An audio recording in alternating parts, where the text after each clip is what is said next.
The 7th meeting of the 61st session of the Commission for Social Development is called to order. Before proceeding further, I would like to remind members and observers that all delegates are encouraged to wear a face covering at all time in the conference room and except when directly addressing the meeting. I now invite the Commission to begin its consideration of Agenda Item 3C entitled Emerging Issues Addressing the Social Impacts of Multifaceted Crises to Accelerate Recovery from the Lingering Effects of the Pandemic through the Full Implementation of the 2030 Agenda for Sustainable Development. The COVID-19 pandemic and its lingering effects have led to a reversal in human development in almost every country of the world. According to the United Nations Development Programme, the Human Development Index recently declined for the first time in the 32 years that the index has been measured. In fact, the Human Development Index, which measures a nation's health, education, and standard of living, has declined globally for 2 years in a row, reversing much of the progress towards the Sustainable Development Goals. Many countries are now recovering from the worst of the pandemic. However, other challenges such as the climate emergency and conflicts around the world are complicating the recovery. The multiple and interlinked global crises mean we are now off track towards achieving Sustainable Development Goals. We must correct course quickly. Many countries have developed policies to address the lingering effects of the COVID-19 pandemic, including using social protection programs to support vulnerable groups. Today, the Commission will identify good practices to support an inclusive recovery from the multifaceted crisis and the full implementation of the 2030 Agenda. I am now pleased to welcome the distinguished panelists of our panel discussion on emerging issues. Her Excellency Luciana Tito, Head of the Advisory Cabinet Unit of the Ministry of Foreign Affairs of the International Trade and Worship of Argentina. Ms. Elena Nicolaido, Director of the Development Cooperation Policy at the Hellenic Aid of the Ministry of Foreign Affairs of Greece. Ms. Maha Hamad Al-Atiyya, International Project Manager at the Ministry of Social Development and the Family of the State of Qatar. Mr. Anthony Mveyang, former Executive Director of the Partnership for African Social and Governance Research. And Ms. Lara Hicks, Executive Assistant and Assistant to the United Nations Representative of the UN ANIMA International and Executive Assistant for the United Nations NGO Committee for Social Development.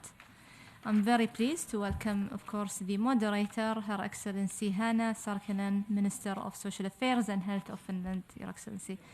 Before I hand over the floor, I wish to remind the panelists to keep within their allocated time limit to 15 minutes per presentation and delegations to keep within the 3-minute time limit during the interactive discussion. And I thank you in advance for your cooperation. Please, Your Excellency, you can begin. Thank you, Chair. Distinguished ministers, leaders and experts, thank you for the honor to act as a moderator in this important session. Dear friends, we are indeed living in an era of polycrisis where multiple and overlapping crises are challenging us simultaneously. No country is immune to the social impacts of this situation. However, countries are not on equal grounds. Those regions, countries and groups of people and individuals that were most vulnerable before the crisis are also the ones that will be most affected by it, thus widening inequalities between and within the countries. Many people and communities relying on precarious sources of income have lost their livelihoods due to crisis, while basic living costs are rising rapidly, pushing millions of people into poverty and extreme poverty. Countries have introduced different measures to mitigate the negative social impacts of multi-faced crises. Well-functioning institutions, including solid and flexible social protection floors, effectively strengthen resilience and mitigate negative social impacts of crises. In international comparison, Finland was fairly well prepared to face the negative social impacts of the corona disease as well as rising inflation and energy crisis. We were well prepared thanks to our universal social protection system. This is something we wish to share with our partners in the rest of the world.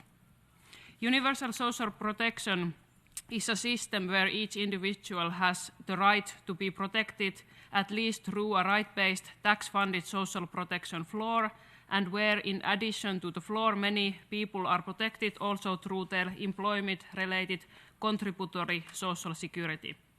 We are convinced that a universal social protection system is a solid foundation that has enabled Finland to introduce only a limited number of targeted and temporary measures to respond to the current crisis. But dear friends, these were some of our experiences from Finland, and let me now move to my role as a moderator. Today we will have the privilege to hear some of the leading experts globally, and I am very much looking forward to these discussions. Our first speaker will be Ms. Marisol Merkel from Argentina. She is President of the National Council of Coordination of Social Policies. And now, Ms. Merkel, the floor is yours.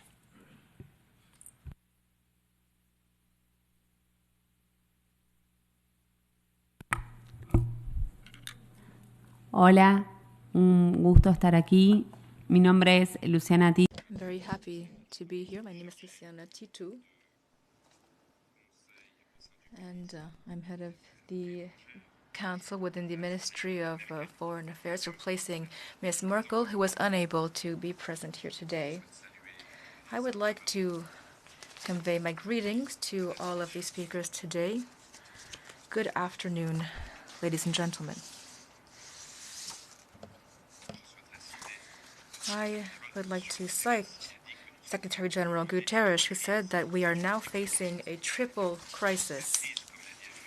And as SG said, quite rightly, these crises are caused by the pandemic as well as climate change and the problem of foreign debt. These are problems that most countries have to face today. These three crises have been exacerbated by the war. The pandemic has exacerbated inequalities between developed and emerging countries. As for our country, when we took our oath of office, the pandemic began 1 month after that, in March 2020. At that time, we began to take a certain number of measures to establish a lockdown system and protect our population. We tried to bolster our healthcare system, and we also strove to develop vaccines. At the time, of course, the entire world was trying to obtain vaccines. We had a vaccination campaign that was very effective. In December 2020, we began to vaccinate our population, and in September 2021, half of the population had received their doses. And at the beginning of 2022, together with China and Spain, we were one of the countries with more than 30 million inhabitants with the highest rates of vaccination. So we ranked up there with China and Spain. We conducted a federal campaign allowing us to equitably distribute vaccines to all of the provinces of Argentina. We also stepped up the role of the state because at the time, the market was not fully playing its role, so the state had to intervene. The state worked to obtain vaccines in order to vaccinate the population. We also did our best to support employment on the national level, as well as the health system. Argentina implemented a number of policies to protect employment and to maintain consumption during the pandemic. These measures included emergency income for families that we provided. We also supported employment and production, as I mentioned before. We prohibited dismissals from work. We established a compensation system as well. With regard to the emergency family income, it went to people between 18 and 64 without formal employment, people who had no income received from the state. And with regard to supporting production and employment, we put an assistance system in place that benefited millions of PMEs and workers. As for the current situation, we're in the post-pandemic period now, and we have established programs to encourage job creation. We are promoting decent work. In Argentina, we have an important tradition of cooperatives with more than 15,000 cooperatives.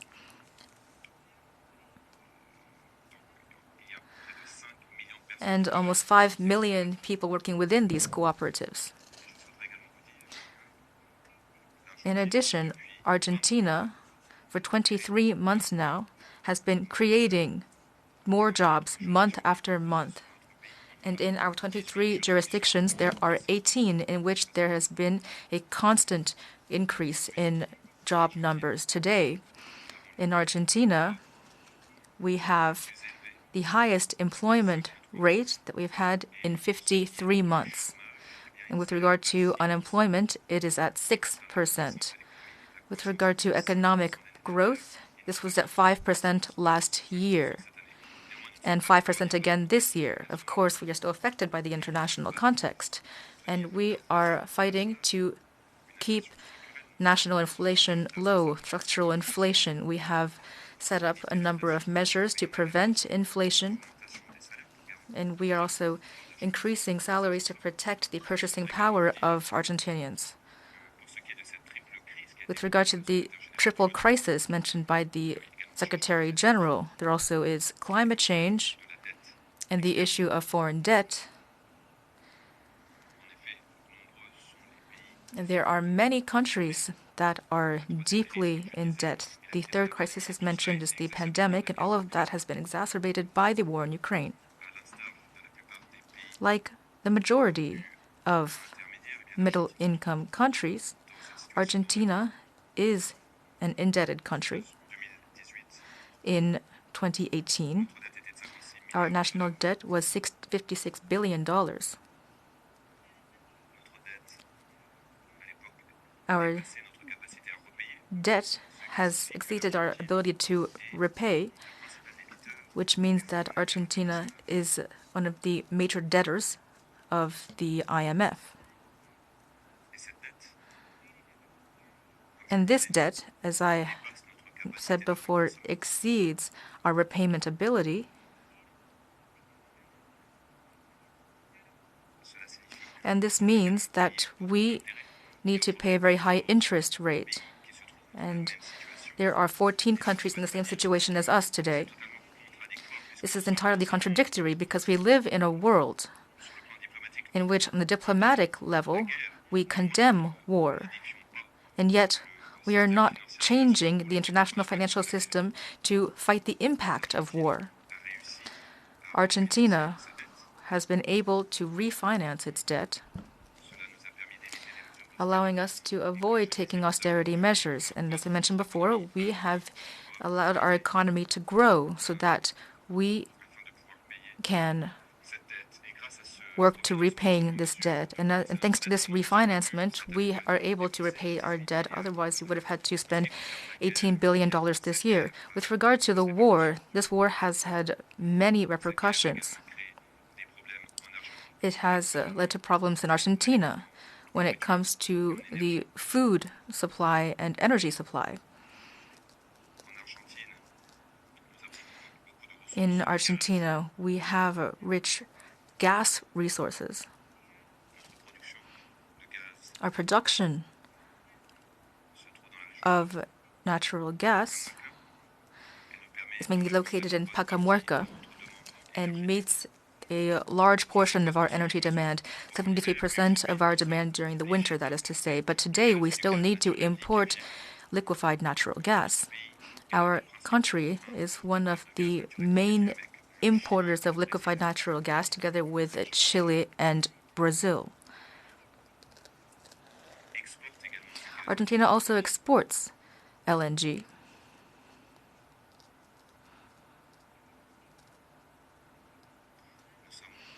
We believe that thanks to our policies,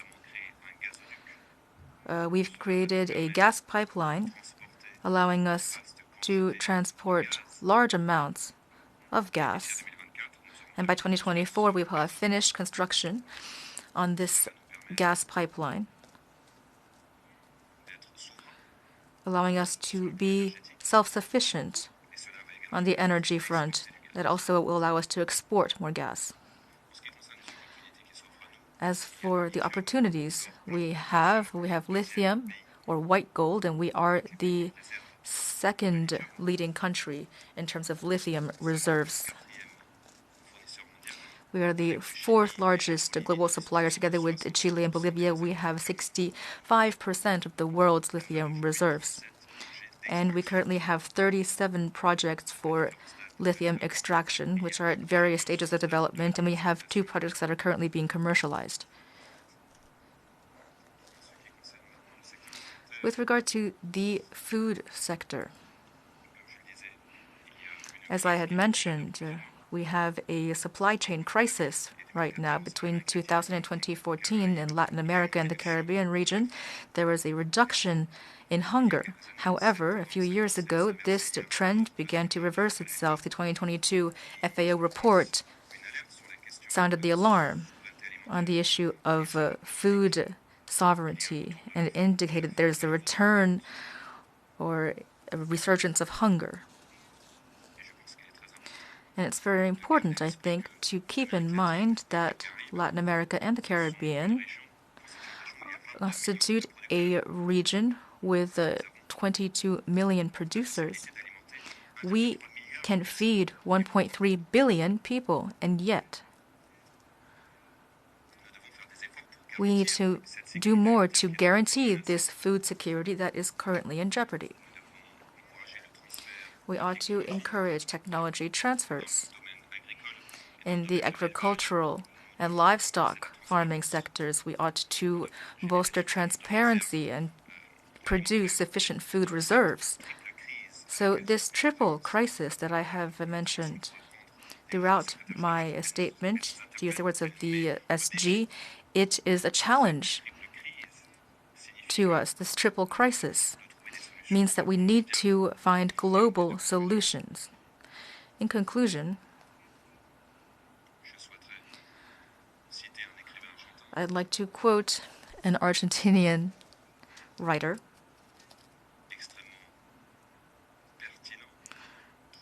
Very relevant words.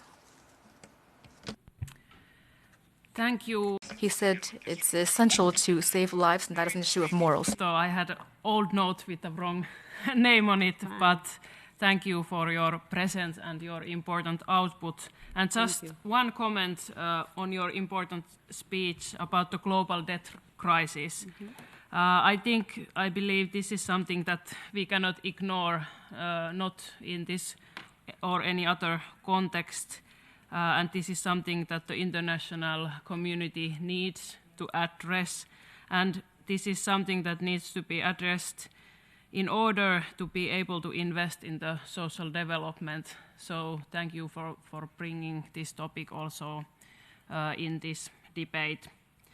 But now let me invite our second panelist, Ms. Eleni Nikolaidou of Greece. She is expert minister counselor and director in the Ministry of Foreign Affairs, Directorate of Development Cooperation Policy, also known as the Hellenic Aid.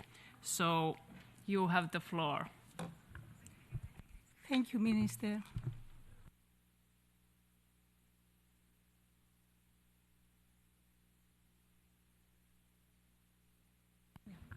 Yeah. Thank you very much, Minister. Excellencies, distinguished participants, good afternoon.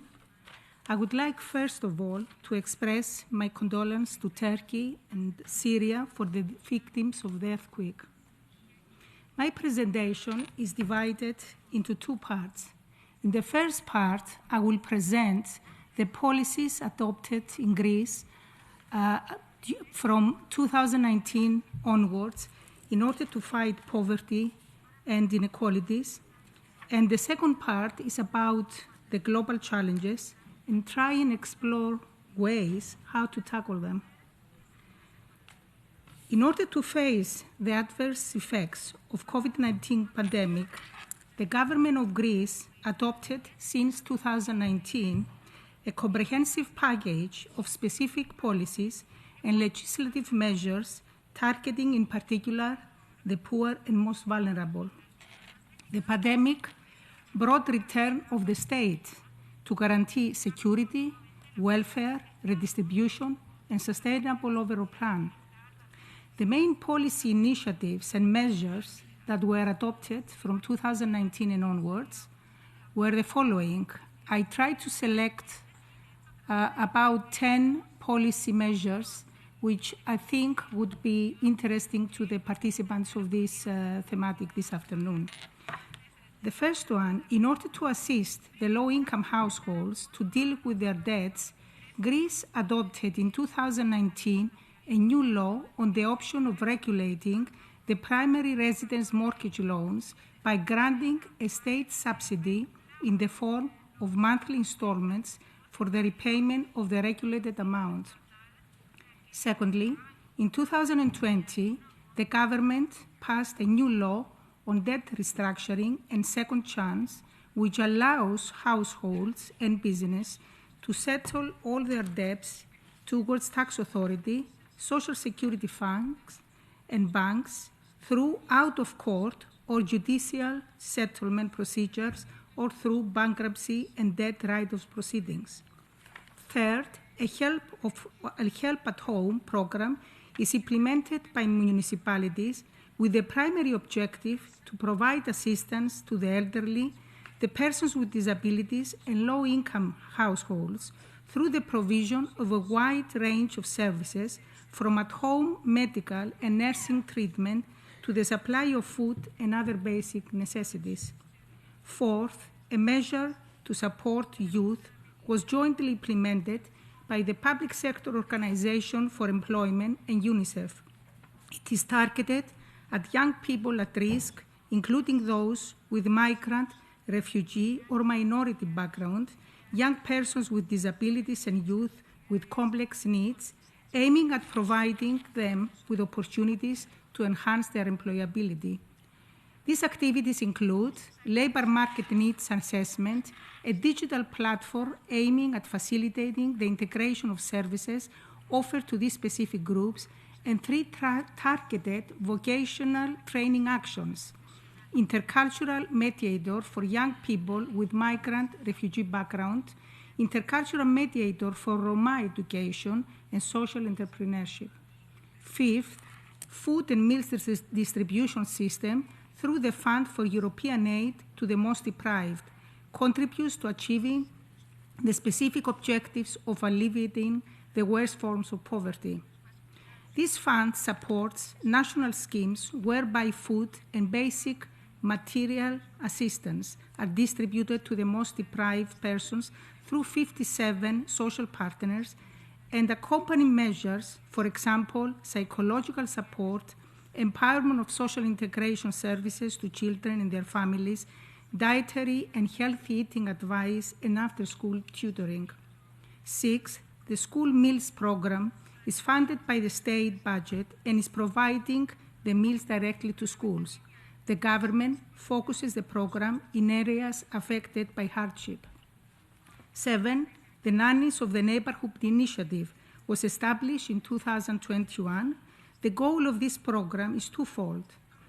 On the one hand, it supports and facilitates new mothers to attain their full reintegration into the labor market, prevents loss of household income, and contributes to the continuation of their professional career. On the other hand, It aims to reduce the undeclared work of babysitters by encouraging the unemployed women to work as certified caregivers, providing them with training if needed and supporting decent wages. 8.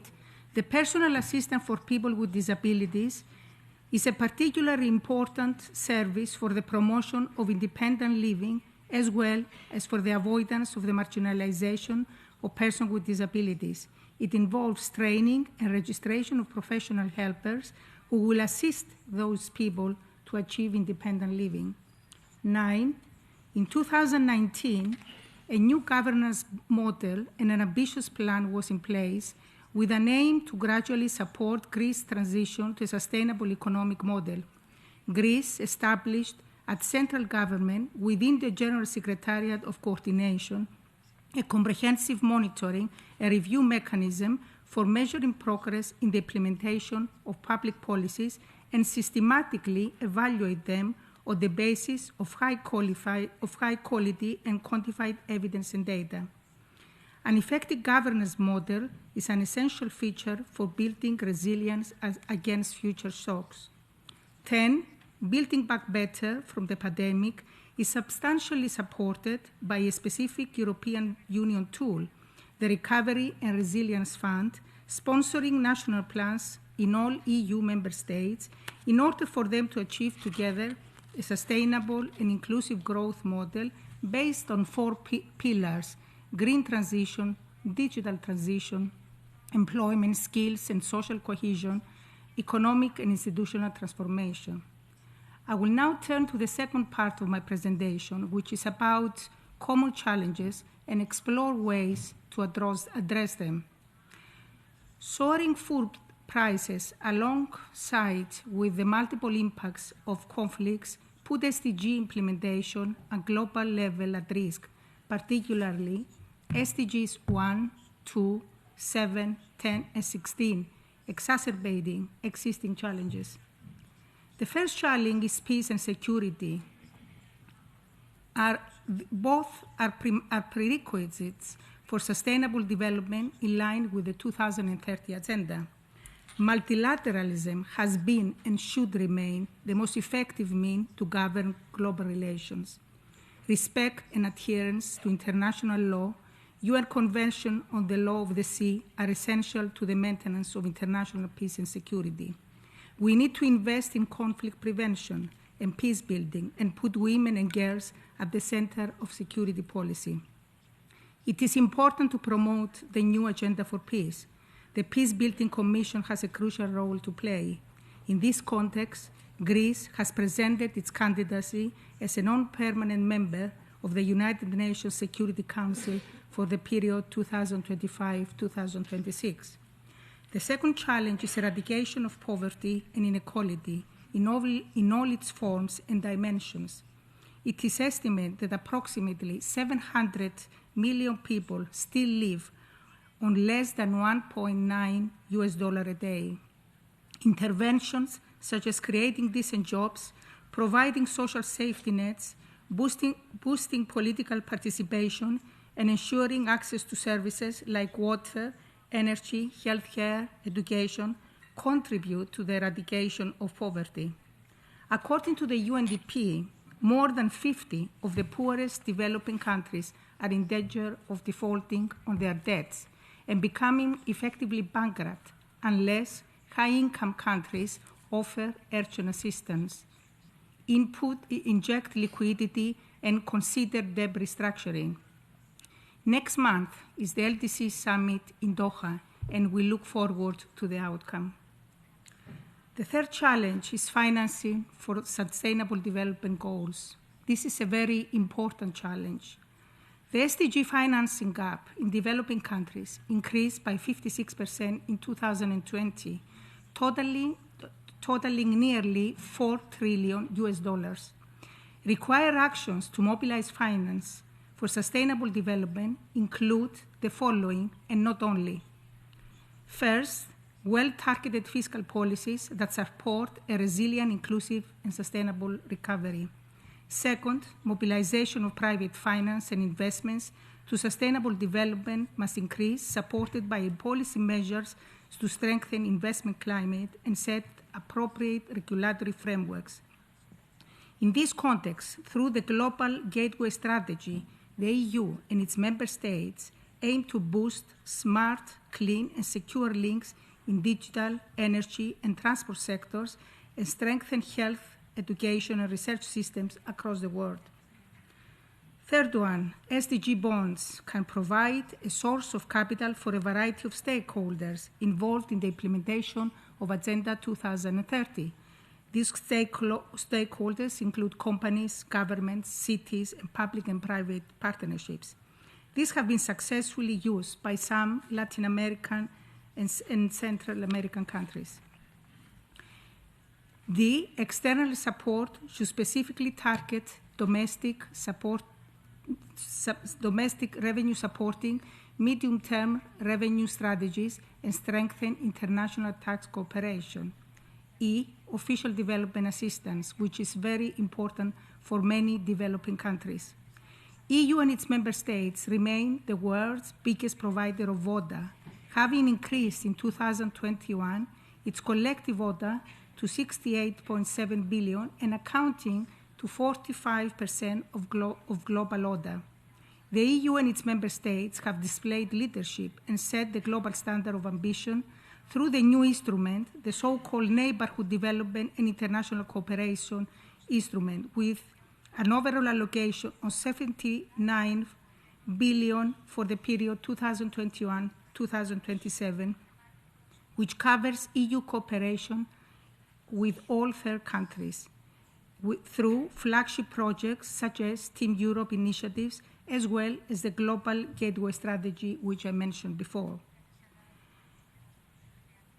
Another challenge, the fourth challenge, is climate change, which may be the biggest challenge the global community faces, and while all regions are affected, developing countries and particularly vulnerable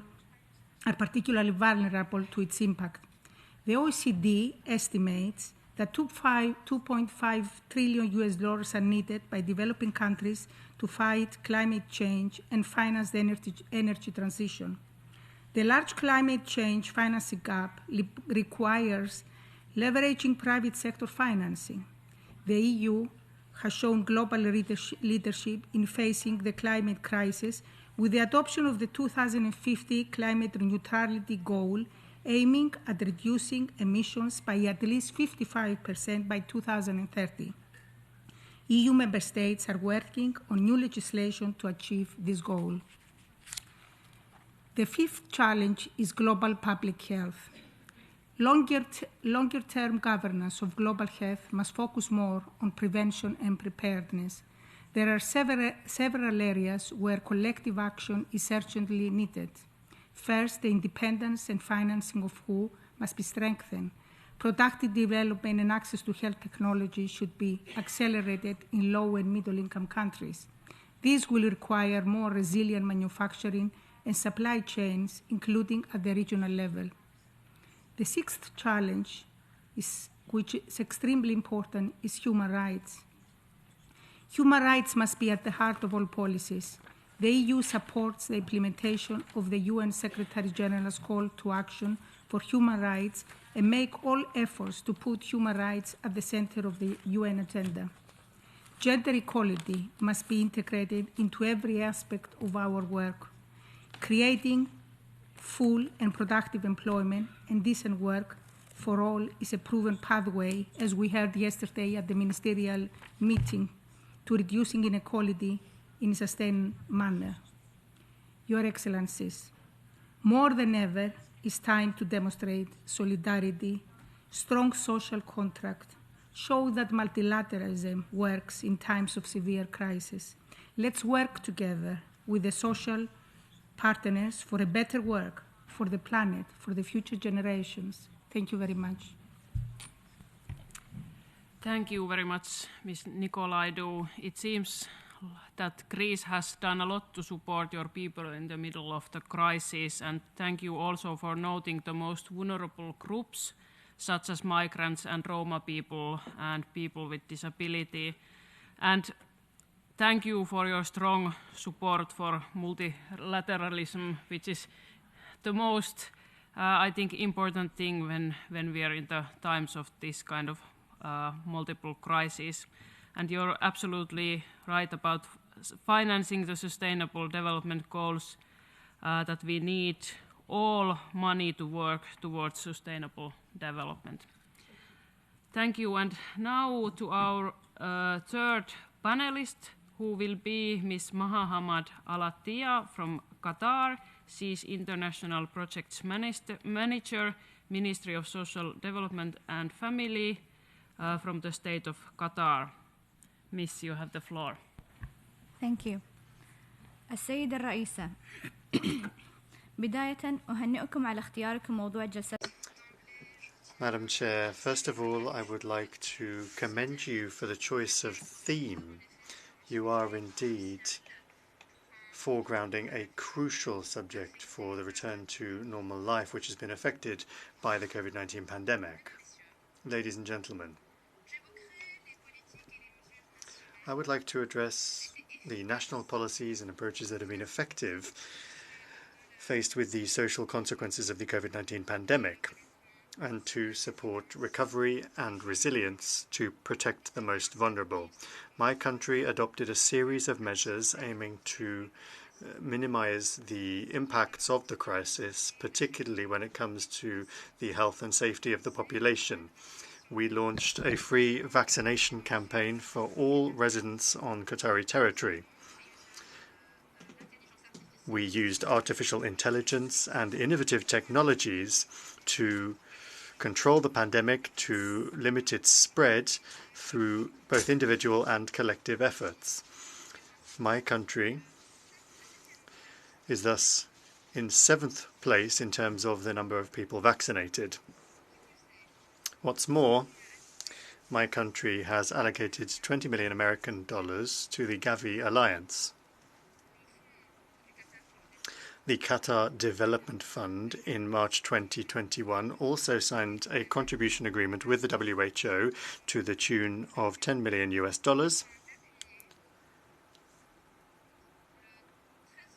to support the 13th WHO Action Plan. We are proud of having launched an initiative aiming to provide $100 million to ensure that COVID-19 vaccines are provided to the most vulnerable in cooperation with the Qatari Red Crescent and the WHO.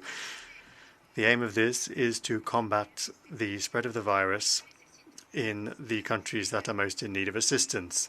We've also played a leading role in political efforts related to equitable access to COVID-19 vaccines, running 121 countries, and we played a role in the development of the relevant document, particularly when it comes to the measures needed to ensure that all states have access to vaccines in a global, equitable, and affordable way. Regarding the economy and social development, we allocated $20 million in terms of financial incentives to help the private sector following the COVID-19 triggered crisis. The central bank has set up a mechanism to encourage banks to postpone or cancel debt payments with the private sector with a 6-month grace period, and governmental funds have also been used to back up $4 billion worth of stock market investments, as well as foodstuffs and medical goods, which were exempted from customs duties for 6 months, as well as a reduction in electricity and water bills for a 6-month period. At the international level, the totality of aid and assistance for development assistance allocated by the Qatar Development Fund amounts to $500 million in 2021 to provide assistance to the least developed countries, landlocked developing countries, and small island developing states. Regarding the common challenges that we face and how we can overcome those challenges and move forward by implementing the 2030 Sustainable Development Agenda, we simply have to note armed conflicts around the world, belligerence and wars which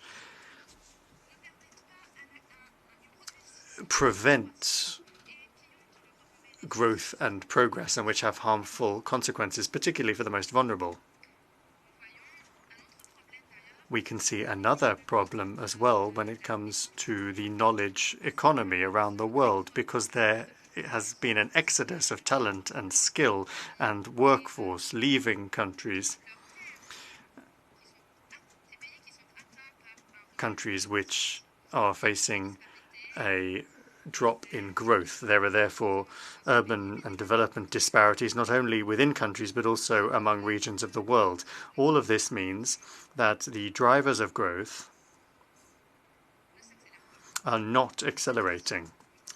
Ladies and gentlemen, regarding the courageous measures that we need at the national, regional and international levels in order to make headway and to be able to achieve the SDGs, and on the basis of the guiding principles of my country's foreign policy, which is permeated with peace and mediation and which believes in the peaceful settlement of disputes without interference in the internal affairs of states, it is necessary to act rapidly to bring an end to hostilities and armed conflicts around the world on the basis of a just and equitable approach.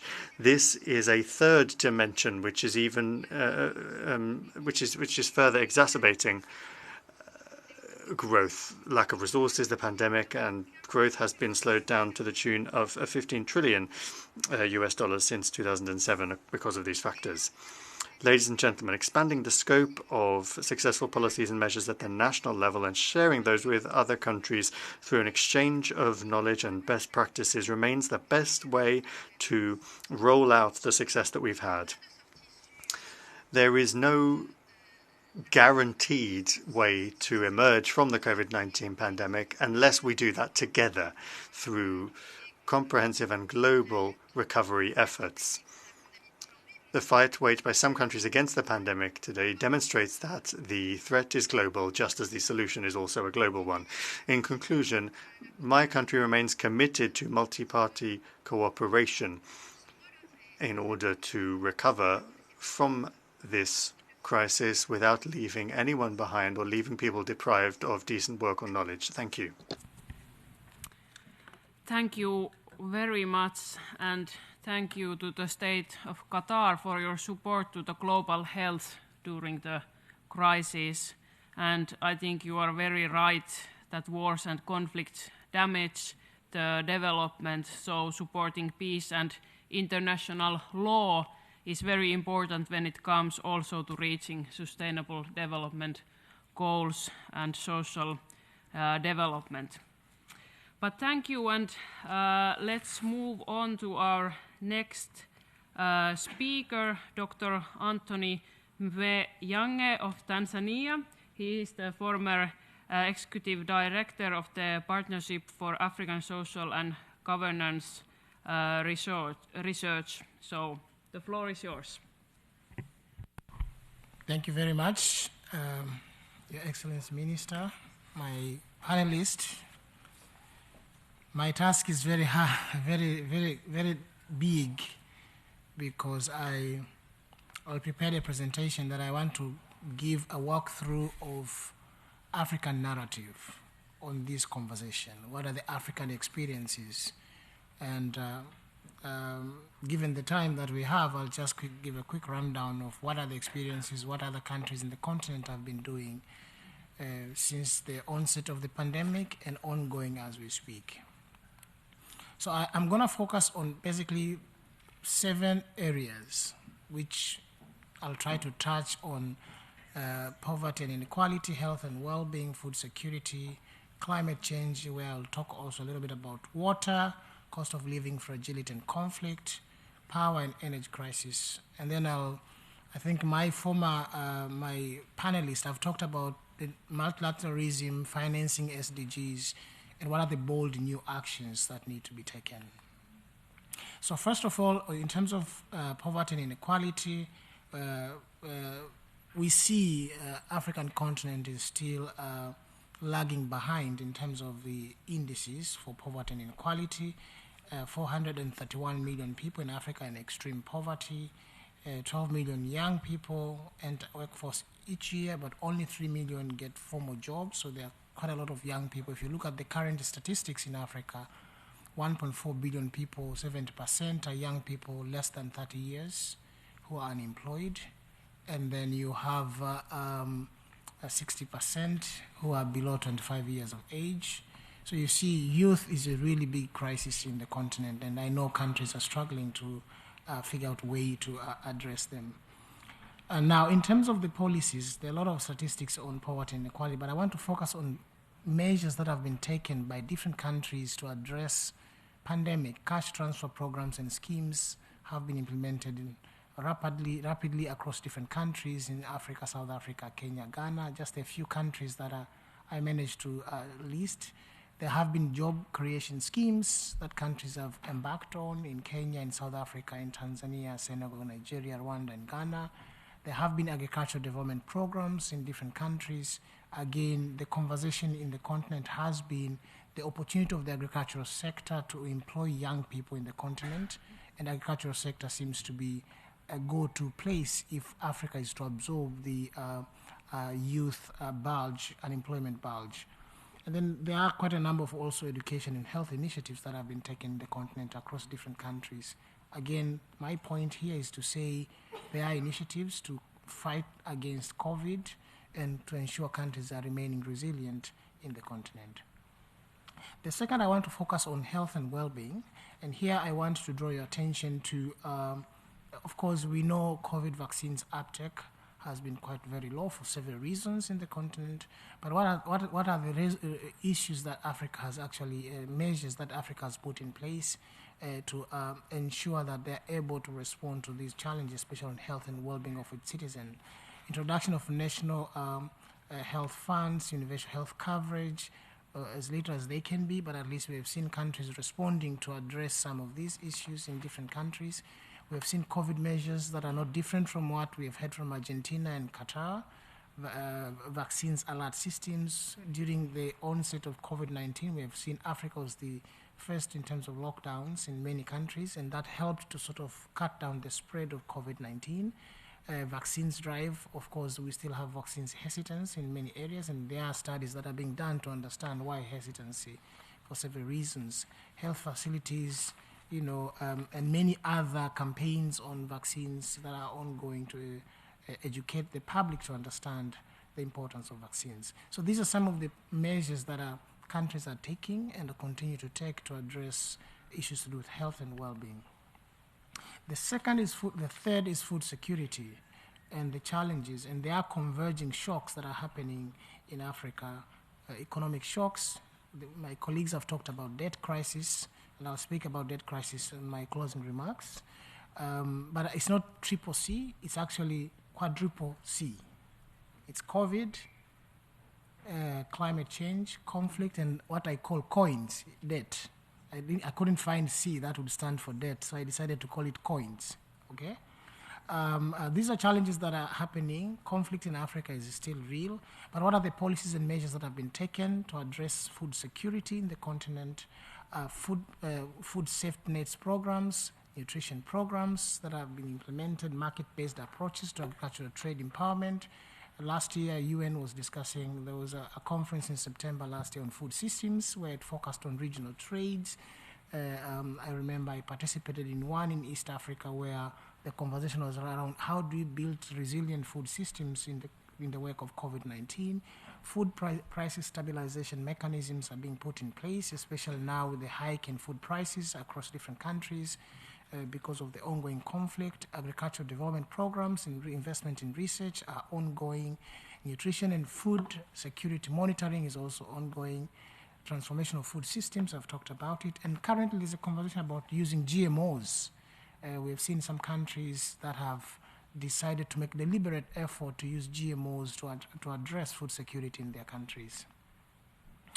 Now, on climate change, there are quite a number of issues in Africa, especially I'll focus more on the region that I come from, Eastern Africa, where drought has been actually quite rampant and quite scary in many areas. And again, climate change goes hand in hand with food security, water security across the continent. But countries have been fighting back in terms of increasing the use of renewable energy, low carbon development, sustainable land management, adaptation to climate change, and climate smart agriculture. These, if you follow policies in these countries that I've listed, Kenya, South Africa, Ethiopia, Malawi, Ghana, Tanzania, Senegal, there are quite a number of conversations and initiatives that countries are taking to address climate change. Still, climate funding, still a problem, a challenge that needs to be addressed, and I'll talk a little bit about how do we think boldly about financing development towards the end. I wanted to talk about water briefly. World Bank launched a global report on water storage, I think a couple of days ago, and there are quite a number of initiatives that they propose on what can be done, and I think this is very important. We have food insecurity, we have water insecurity. In Africa now, there's a concept called sextortion. Sextortion, where young ladies exchange sex for water. And how do we address such challenges? And you see now some of the solutions that are being proposed. There are projects in Eastern Africa that are targeting improving water governance in that part of Africa. But again, what are the policies and measures that are being proposed? Support actions to scale to build climate resilience, promote investments and solutions that incorporate management of natural infrastructure, and expand traditional water resource management mechanisms. Let me now turn to cost of living and fragility and conflict in Africa. We have seen recently mass protests in many countries in Africa because of cost of living. In fact, I remember one time I had a conversation with BBC, and I was discussing Sri Lanka and what was happening in Sri Lanka, and some people were thinking what was happening in Sri Lanka is what is likely going to happen in Africa. In some parts, yeah, we have seen some countries citizens taking things to the street because of the pressure of cost of living, but there are measures that are being taken to address this, and similar to what is happening in Greece in terms of government interventions. Governments in Africa, central banks have taken 10 measures to control inflation in many ways in different countries. There have been subsidies and social protection programs. I know countries that have really used domestic resources to subsidize and finance social protection. There have been job creation and economic diversification programs, and you can see some of the countries that are doing very well in that regard. Similarly, on fragility and conflict, there have been efforts towards peace building, regional initiatives that have been taken at the regional economic blocks level to address peace, fragility, and conflict, and many other interventions. Power and energy crisis is another area that has affected many, and it has ramifications for social impacts. Energy consumption in Africa is by and large still very low relative to other regions, but there are initiatives that the continent is taking, and different countries are taking steps towards addressing power and energy crisis. Such initiative includes renewable energy initiatives across different countries, energy efficiency programs that are being implemented, rural electrification programs in some countries, grid expansion, interconnection, and finally there's also an urge to push for private sector involvement because governments cannot absorb some of these investments on their own. Now, I think I would like to now focus a little bit more on how do we finance SDG. But I think this has been common across the previous speakers as well. Of course, we know there are limited government resources. These are some of the challenges that the continent is facing. But if you look at the statistics, 108 billion that is needed to finance the SDG gap in Africa. And 130 to 170 billion dollars are needed to finance infrastructure investments. And of course, there's lack of infrastructure, there's no money, but how do we think differently in terms of supporting and mobilizing resources to support Africa's development? So there are several bold steps that need to be taken, and I've highlighted about 7 points that I think are important for member countries to think about. Investing in a resilient infrastructure is very important, and this has been spoken, experiences from other parts of the globe, from the previous speakers. Promoting sustainable economic recovery through green investments, inclusive job creation, and tax reforms that prioritize poverty, inequality reduction, and gender inequality. This is very important. Scaling up innovative financing mechanism, I think this has been spoken in Greece, sovereign debt relief, creation of social impact bonds to increase the availability of resources for sustainable development, and then supporting transformative change through digitalization and transfer of technology. Digital transformation is very important, particularly it's a good source for creating employment for young people who are majority in the continent. 70% of young people, of the population in Africa are young people. And then addressing environmental degradation, this is critical, climate change, and prioritizing the empowerment and inclusion of marginalized populations. We have heard of people with disabilities being given priority, women and youth being given priority. I think this goes hand in hand with what Africa is trying to do, or rather bold steps that we need to be taken across the globe. Strengthening international cooperation, multilateralism, and how we think about it. And allow me now to be a bit radical and talk about what we call now global public investments. For the last 15 years, there has been conversation about global public goods, or rather global public parts, and things that transcend our borders, and how do we finance them? Because international public finance, somehow it's very important, but it's necessary but not sufficient. It does not fully address all the challenges that the world is facing. And the current architecture seems to have failed short in some areas. And this now calls for what we call global public investments. Now, what is global public investment?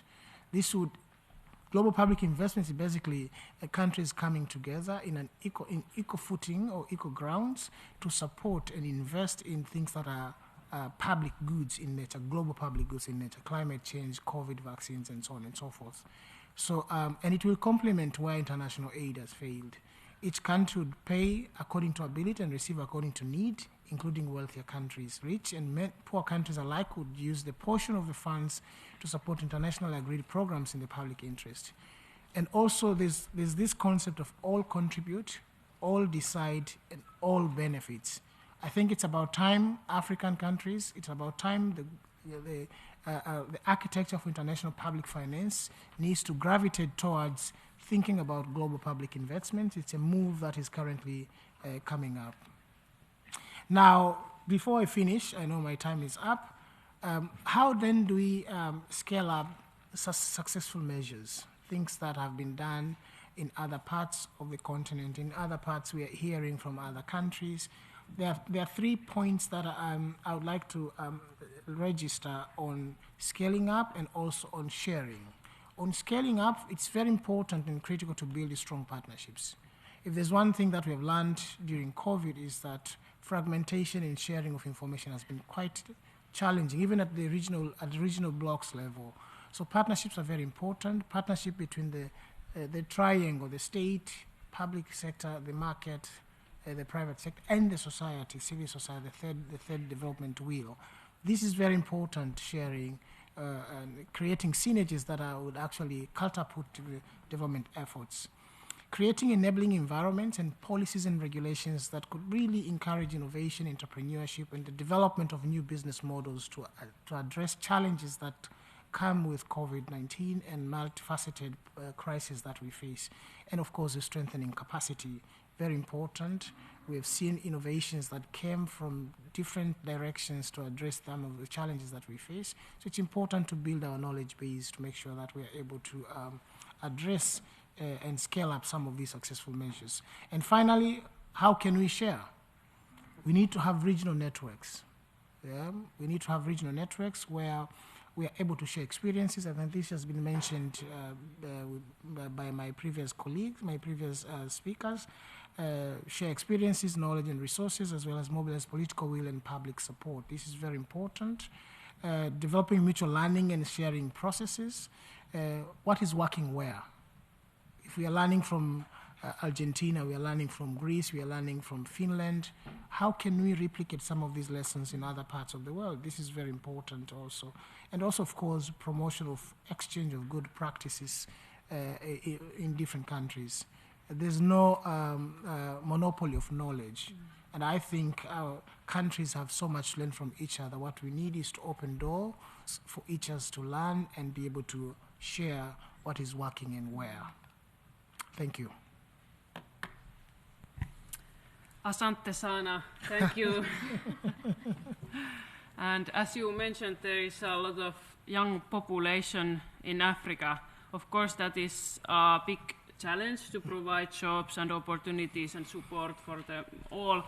But it is also a huge possibility, Yes, possibility to really develop your economies and your societies. You were talking about the environmental sustainability, that it goes hand in hand with the social sustainability, and I fully agree, and I think these different conversations need to come together, also at the UN fora. It is very understandable that food security is priority for all countries and for all decision makers, and climate change is threatening the food security, and that is the strongest possible reason why we have to fight climate change and environmental degradation. But thank you for introducing the concept of global public investments. It is an interesting new concept, new at least for me, so thank you for introducing that to us. I think there is some thinking that we all need to do around that concept, and I fully agree that we need to learn from each other and share the best practices between the different countries. But thank you, and now we will turn to our last panelist today, Ms. Lara Hicks from USA. She is Assistant UN Representative from UNANIMA International, which is an NGO advocating on behalf of women and children. Ms. Lara Hicks is also the Executive Assistant for the NGO Committee for Social Development. So, Lara, the floor is yours. Madam Chair and Ambassador Althani, distinguished colleagues, delegates, and fellow panelists, thank you for the opportunity to speak to you all on the occasion of the 61st Commission for Social Development. In our capacity as a non-governmental organization with grassroots membership spanning over 85 countries, we at UNANIMA International carry with us the testimonies and stories of people suffering from the intersecting effects of the multifaceted crises that we're currently discussing. The perspective that I have to share with you today is informed by years of research, consultation, and collaboration with people with the lived experience of poverty that has largely been led by UNANIMA International's Executive Director and this year's Chair of the NGO Committee for Social Development, Jean Quinn. So at UNANIMA International, we envision a future where all people, but especially women and children living in extreme poverty in our societies, will be empowered to achieve a better quality of life. And so to make that vision a reality, we have concentrated our mission and vision on 4 key areas and their overlaps. The first being women and children, the second being migration, the third being homelessness and displacement, and the fourth being care for the environment. So you can see on the screen or virtually if you're tuning in live, the different publications and research that we have released in recent years that takes a good look at the SDGs, the lived experiences of people, and a particular focus on family homelessness and this unique global crisis. So, with that being said, there are common challenges that many countries face, and we need to figure out how we can address these challenges. So from our perspective as a non-governmental organization and from the conversations that we've had with people, UNANIMA International has identified 3 core emerging issues that we would like to share with you all today. You can see them here.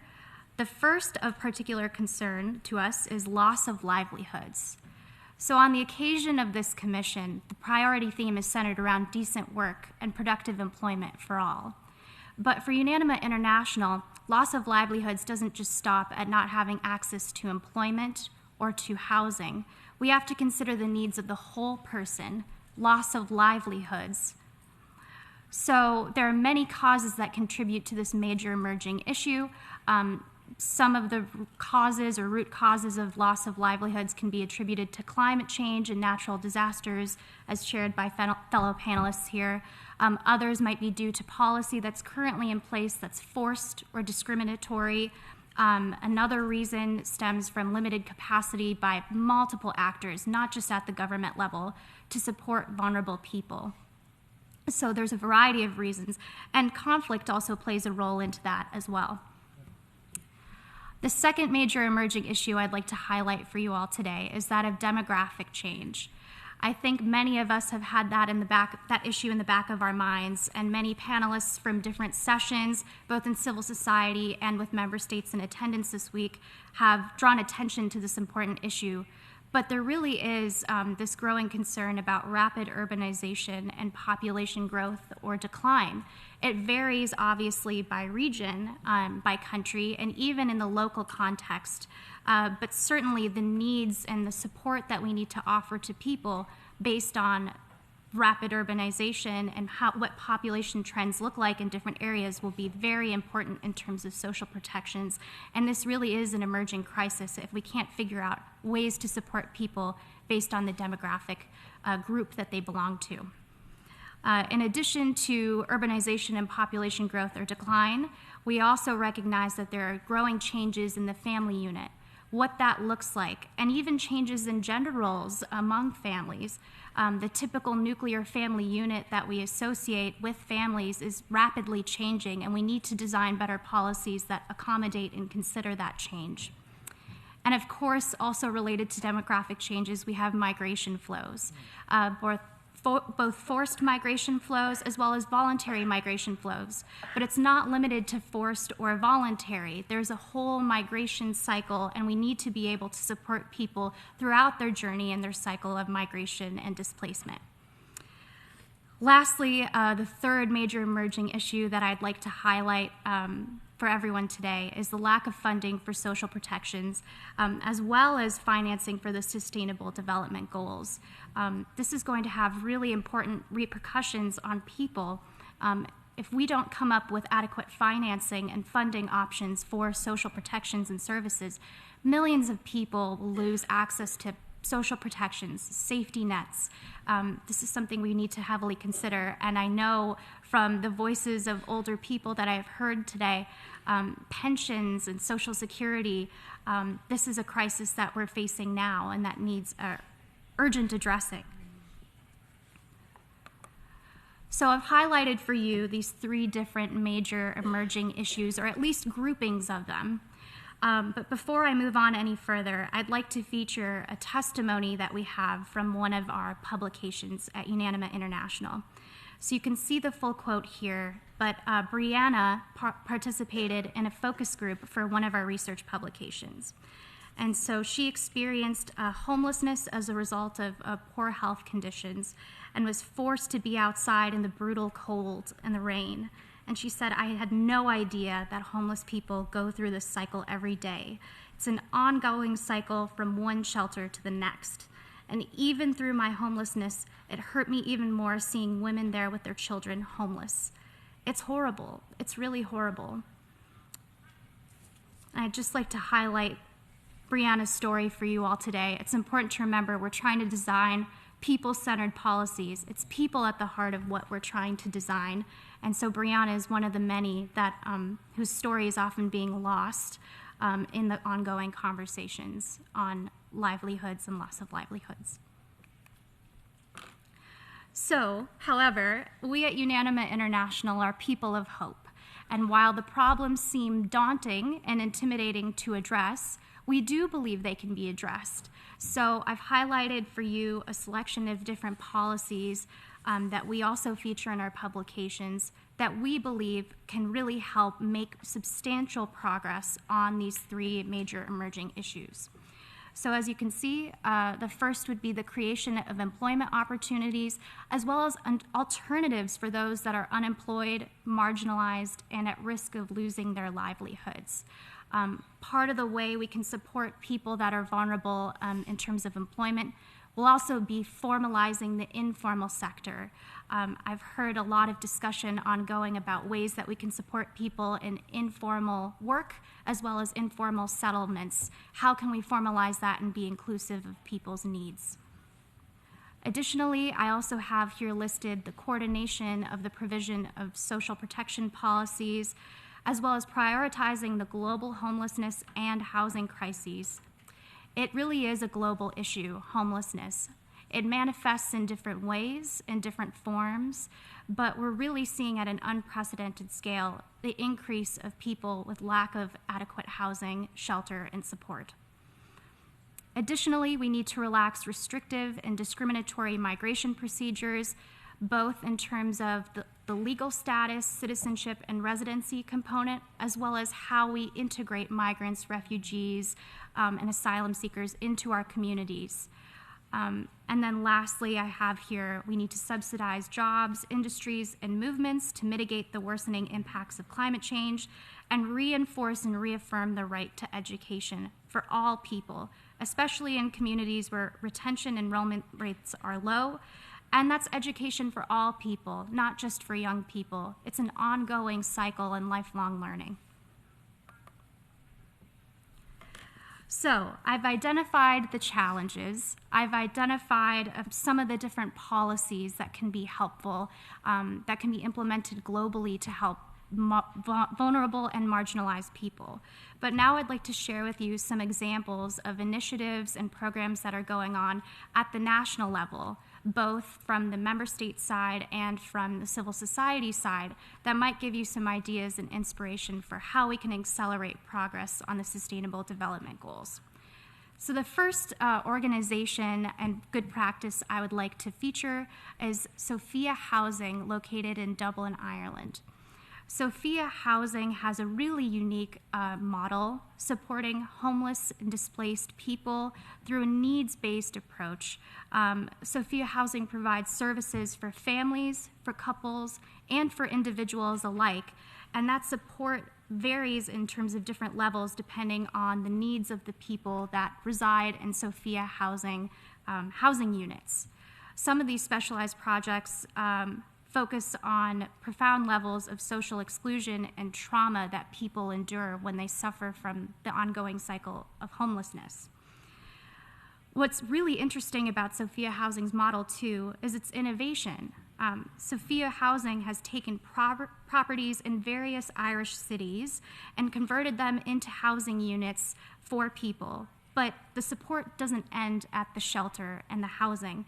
There are other services provided that are shared with the local communities as well, and these include childcare, counseling, therapy, employment opportunities, and any other assistance.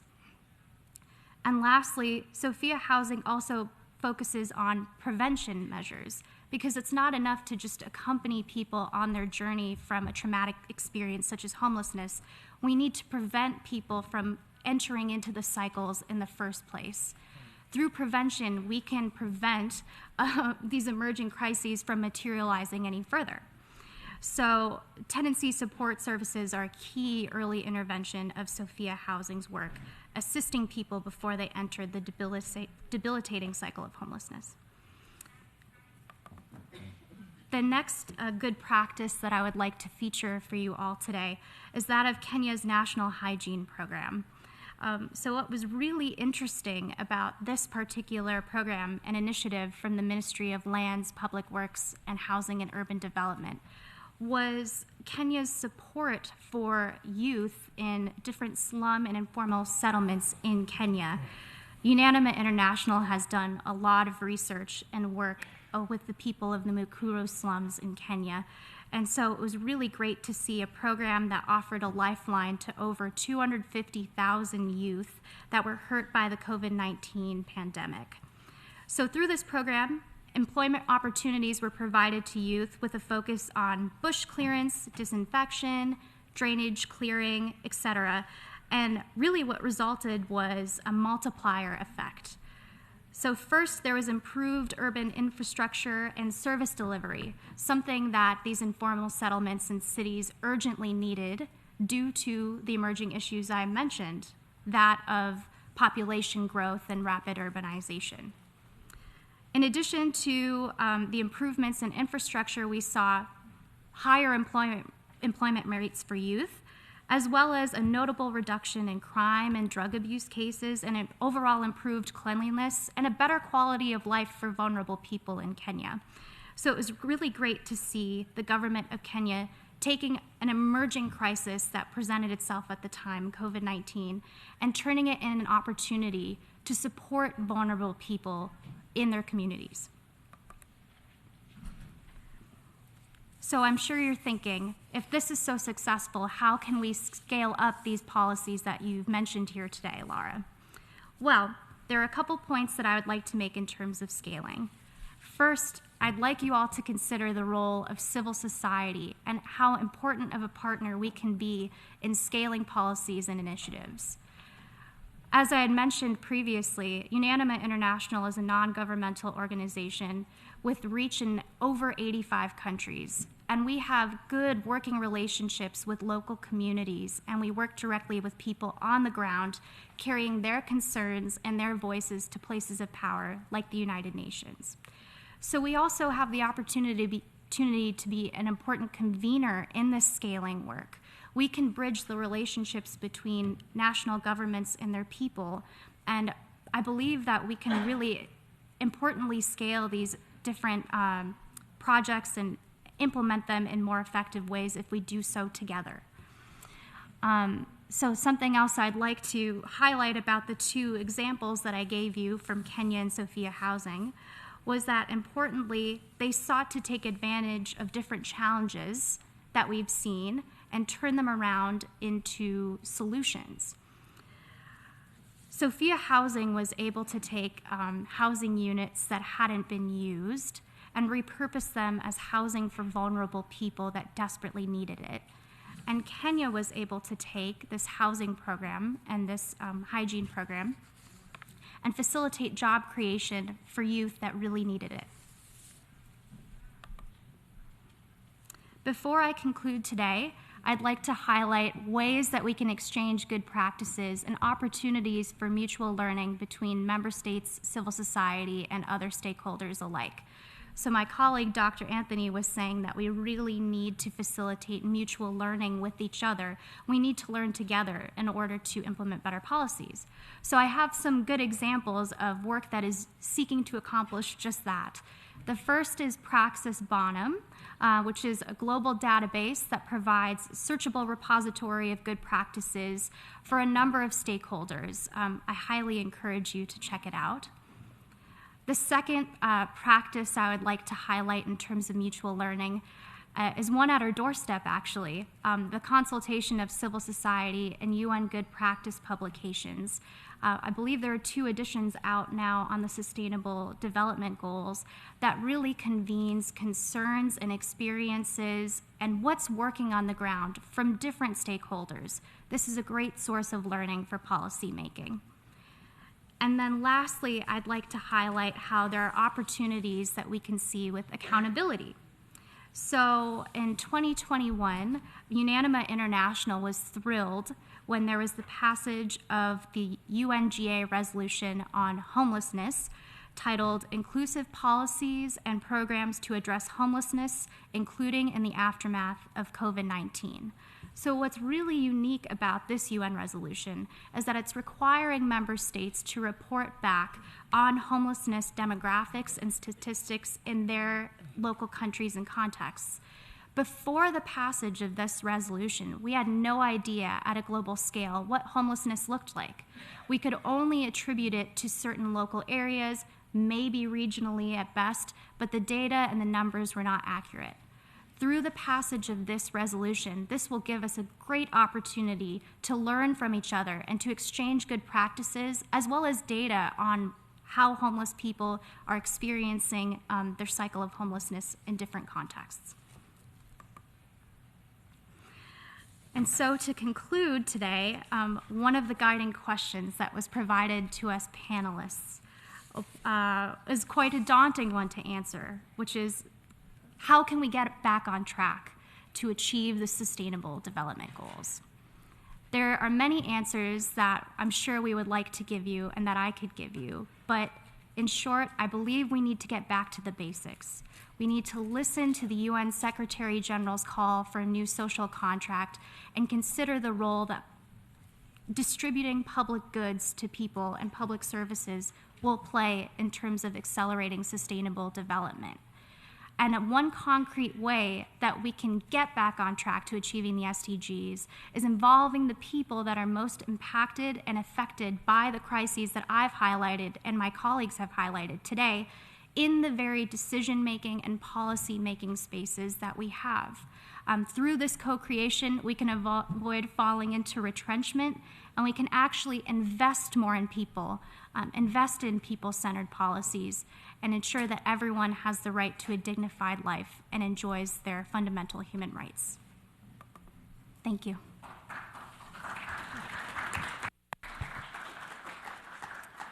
Thank you very much, Lara. I think the applause were well deserved. And I think during the pandemic, we all noticed and remembered how important home is and how important the right to have a home is. My own country, Finland, has a very good example that shows that it is possible to fight homelessness. We have been able to reduce homelessness in Finland by following the Home First policy nationally and also at local level.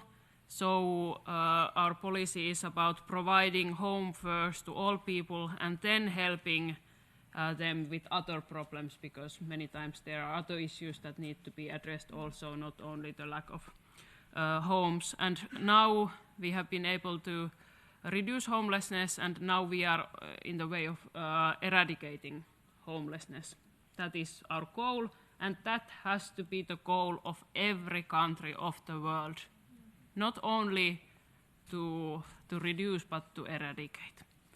But thank you for raising the question of migrants and their well-being and their integration. I think that is something that we need to do better in most of the countries. And thank you for raising the importance of civil society in upscaling and also creating the common agenda. In Finland, I think the civil society NGOs have a so big role in the development of the whole society during the history, but also in the recent days. So thank you for raising that up as well. But now the floor is open to discussion and interactive discussion. So you can take the floor, ask questions, and then the panelists will have possibility to respond. So I encourage you to take the floor, but at the same time I must remind you that there is a 3-minute time limit for the interactions from the floor. So I thank you for your cooperation on that. But I hope that there will be some questions or comments, and it seems that there is, and I'm pleased about that. First, Indonesia, the floor is yours. Thank you. Madam Chair, Excellencies, distinguished ladies and gentlemen, we're here today to discuss solutions that can help us reduce the social impact of our current crisis and create full and productive employment and decent work for all. In this spirit, Indonesia wished to join and contribute to this discussion. We would like to humbly share with you our solution that has been proven successful to help more than 16 million people obtain, maintain, or be one step closer to decent work. Indonesia's Kartu Prakerja program is our solution born during the pandemic. It is basically a large-scale skill development program that is designed as a conditional cash transfer where each recipient is provided with an amount of money to buy online trainings and given additional cash incentive to buy essential goods after they complete their trainings. With a scale of 5 million people per year in all regencies and cities across Indonesia's 17,000 islands, digital technology needs to be highly utilized. Kartu Prakerja program has been thoroughly studied and received critical acclaim from Harvard and MIT researchers and recognized by UN DESA as one of its SDG acceleration actions. UNDP-supported impact evaluation study found that this program improves work competency, productivity, and competitiveness, helping to increase its beneficiaries' income by around 10% and their entrepreneurial skill by more than 40%. The program was initiated by our Indonesian president himself and is overseen by the Work Creation Committee consisting of 14 ministers, led by our coordinating Minister for Economic Affairs. It is a digital platform that uses cloud computing technology and implemented G2P, government-to-person payment mechanism that is consumer-centric and direct from our treasury to users' bank or e-money accounts. This mechanism reduces corruption, and the inclusion of fintech helps improve financial inclusion. Most importantly, we built an ecosystem of public and private partnerships consisting of job platforms, e-commerce, edutech platforms, fintech and banks, and private training providers, universities, and NGOs. Putting our words into action on contributing to the world, this Friday on 10 February at 9:45 a.m., we will be hosting an in-depth discussion at our CSocD61 virtual site event in collaboration with UN Women and UNESCO Institute for Lifelong Learning. We welcome you to join us and see for yourself. We hope this information can be useful for everyone here. And should you have any inquiries, please do not hesitate to talk to us. Thank you. Thank you, Indonesia, and then we will go to Switzerland. The floor is yours. Madame la Présidente. Madam Chair, I have the pleasure to speak as a Swiss youth delegate to the United Nations. 2020 and 2021 were difficult years, but 2022 was particularly trying for young people. It was a year of political upheaval, economic difficulties, and socioeconomic unrest. Despite these challenges, young people have demonstrated their unique ability to influence change through resilience and their determination. Today, the global population has 1.8 billion young people aged 10 to 24, including many in developing countries. These young people face an alarming situation given the current situation. According to the 2022 Global Youth Index, 1 in 3 young people say that COVID-19 has had a negative impact on their professional or educational performance. What's more, the consequences of this period are seen in a worsening of mental health problems and problems in accessing decent work. What's more, in very many developed countries and developing countries, young people, in particular young women and girls, are disproportionately faced with poverty and unemployment, further widening inequalities and contributing to great disparities in training and access to the jobs market and in their economic prosperity. That is compounded by new armed conflicts around the world, human rights violations and abuses, environmental degradation, and climate change. In this context, it is essential that young people be granted access to good quality education, including digital education, access to the jobs market with decent working conditions, physical and mental health care, and good quality economic opportunities such as access to paid internships or affordable and decent housing. It is essential to strengthen the participation of young people in decision-making processes and give them the resources they need and a space for the necessary civic and political participation to forge their own futures. These challenges can only be overcome with the support, collaboration, and solidarity among generations and communities around the world. In the United Nations, we know that the role of young people is crucial for sustainable development, for the promotion of peace and security, as well as human rights. In this regard, we welcome the recent creation of the Office of Youth in the United Nations, and we commend these efforts. Certainly, we young people are an integral part of development efforts, and it is essential that we also invest in education as related to the Sustainable Development Goals. We must work together to ensure that we have a strong and loud voice in the years to come and that we are able to participate in decision-making.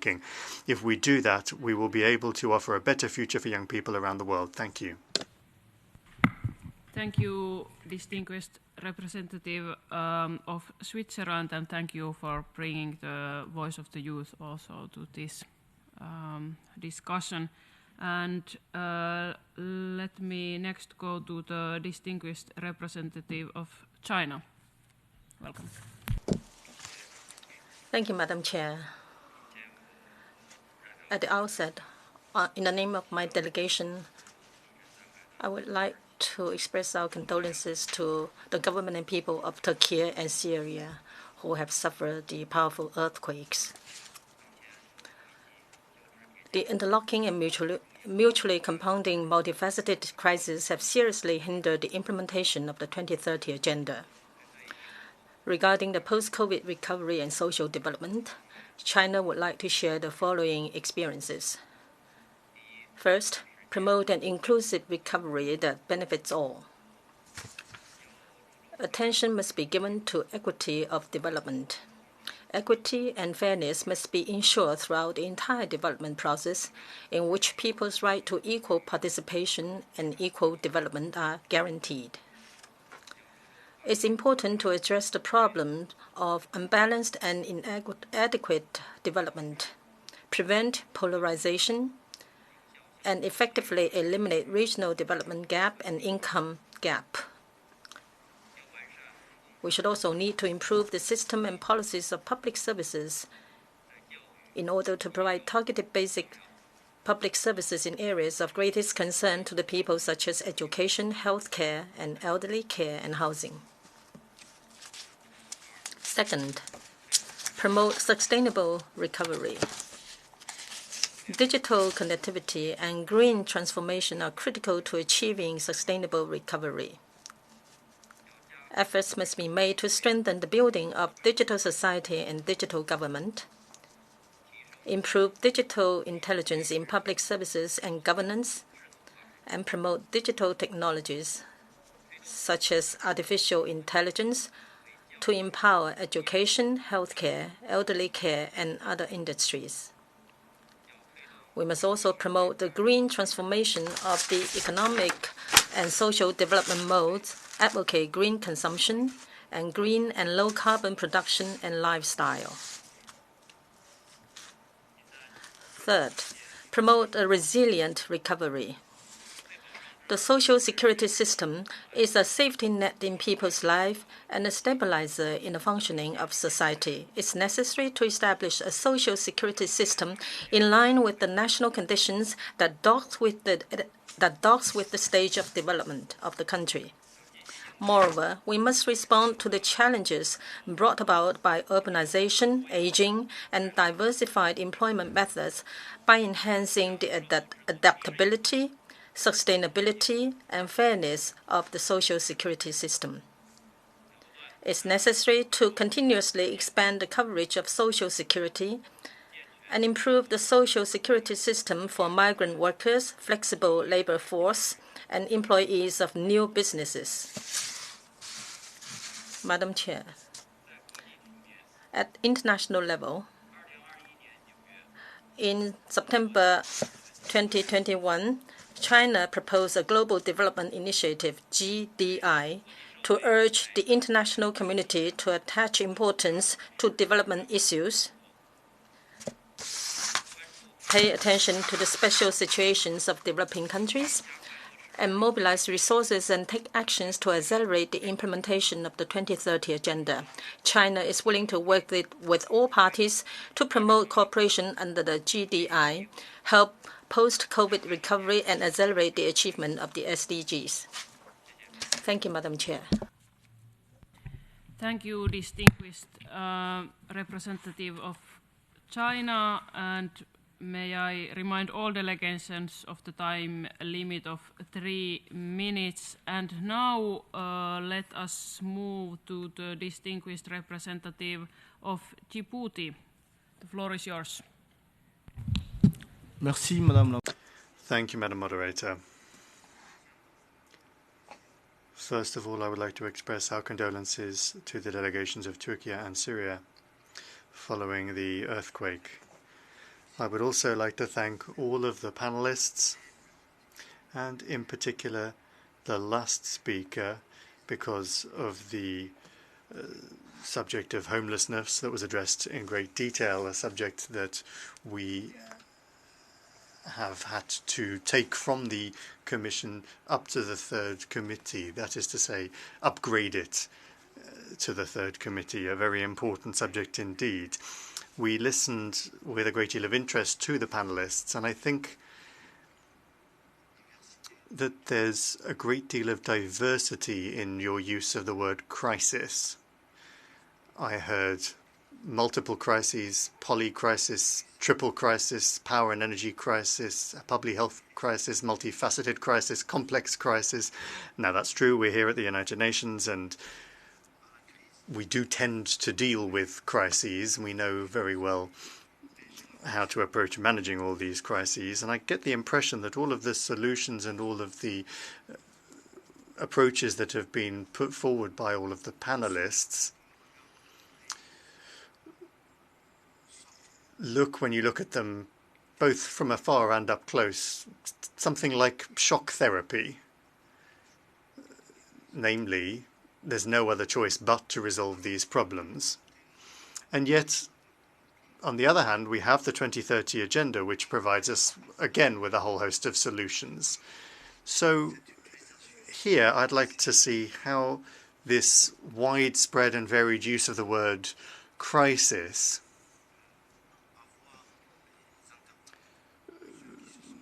what the panelists think of that, those who are concerned by it, of course.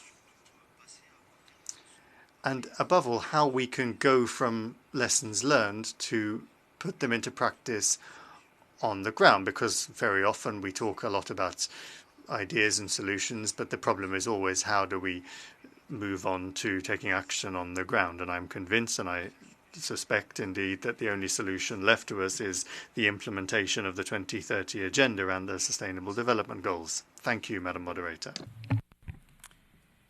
Thank you, distinguished representative, for posing that question for the panelists, who will soon have the possibility to reply to all comments and questions and to give their final statements at the same time, so you can get ready for that.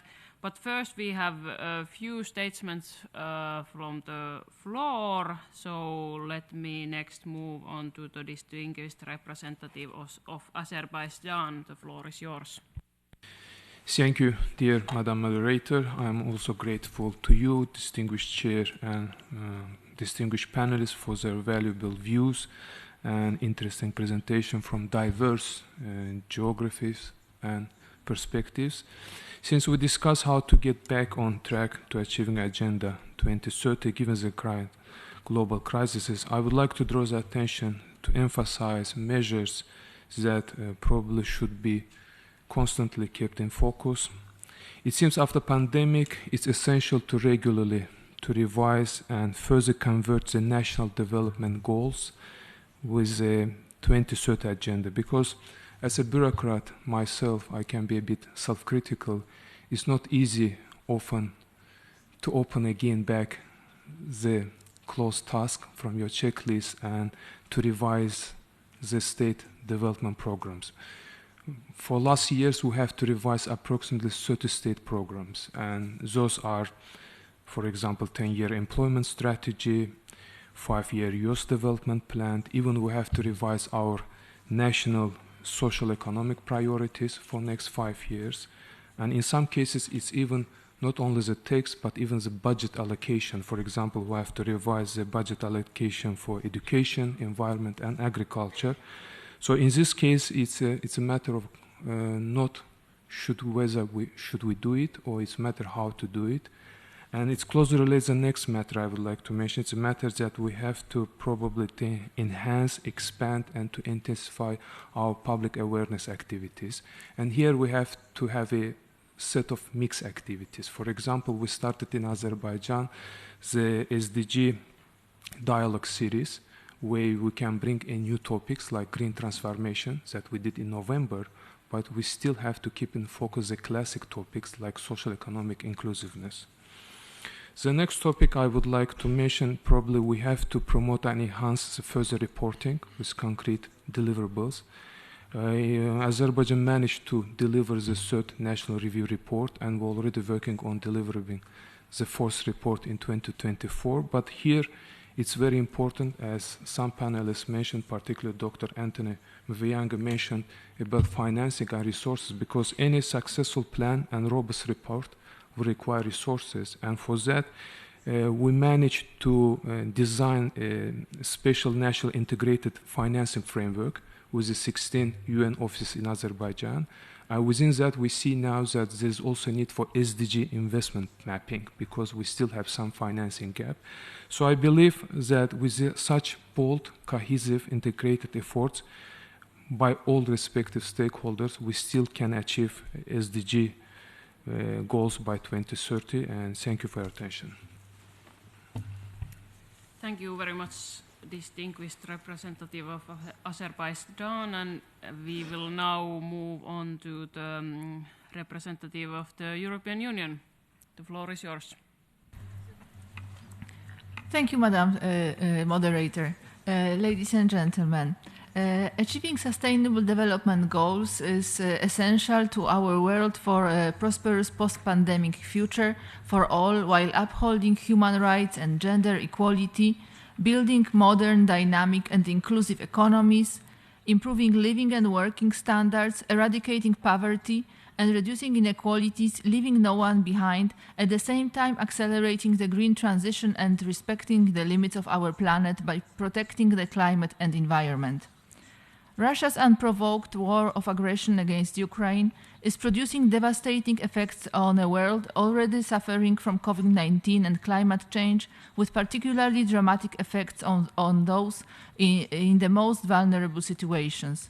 Countries that have been struggling to recover from the pandemic and to make progress towards SDGs now face further challenges, looming global crisis in food, energy and finance. The crisis exacerbates pre-existing inequalities such as energy and transport poverty, as well as affordable access to healthy and sustainable food. In taking this into account, I would like to ask two questions to the panelists. First, what population groups do you think should be targeted by specific national policies and measures to address the social impacts of a multifaceted crisis? And the question number two, how do you see the role of the private sector, trade unions, civil society and citizens in getting back on track from the pandemic towards the full implementation of the 2030 agenda? Thank you. Thank you very much, distinguished representative of European Union. And the next one is the distinguished representative of Zimbabwe. The floor is yours.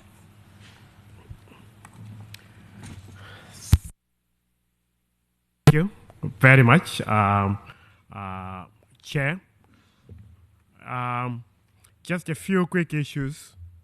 Needless to emphasize, really, the pandemic brought forth a myriad of challenges, of a socio-economic nature,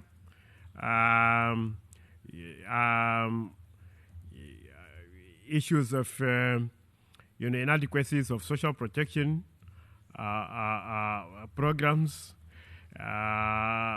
gender-based violence, the inherent divide in our communities, spatial divide between rural and urban in terms of even livelihoods. And those experiences then cascaded to the levels of poverty, that may not have been, addressed, within those more or less two separate economies. Usually in developing countries, the rural-urban divide. So our experience has been that it is not easy to handle, such challenges. We had to revisit our social protection programs, emergent social cash transfers through mobile money transfers. We had to, unfortunately, remap, our, poverty hotspots, which particularly in rural areas, was not very easy. We in the final analysis, had to then plan ahead and, taking a leaf from, not so good lessons that we, learned, ended up having to introduce and strengthen our social case transfer system, rather social protection programming along the lines, of proper retargeting, poverty mapping, disability, programming. I still do have, although just one or two questions, to panelists regarding better ways of, effectively, providing for, social services for the most vulnerable, in the midst of a crisis. The question is, at a practical level, how do you make social protection programs shock responsive in order to, mitigate against such adversities? Another of the questions, particularly, of course, entirely dependent upon, the spatial disparities, endemic in most third world countries, for the rural-urban divide. We learned, the hard way that there is nothing that is as difficult as social protection, targeting in urban environments, where poverty mapping, it may not be as easy as we had anticipated. How best can, countries in such situations, go about it? Thank you.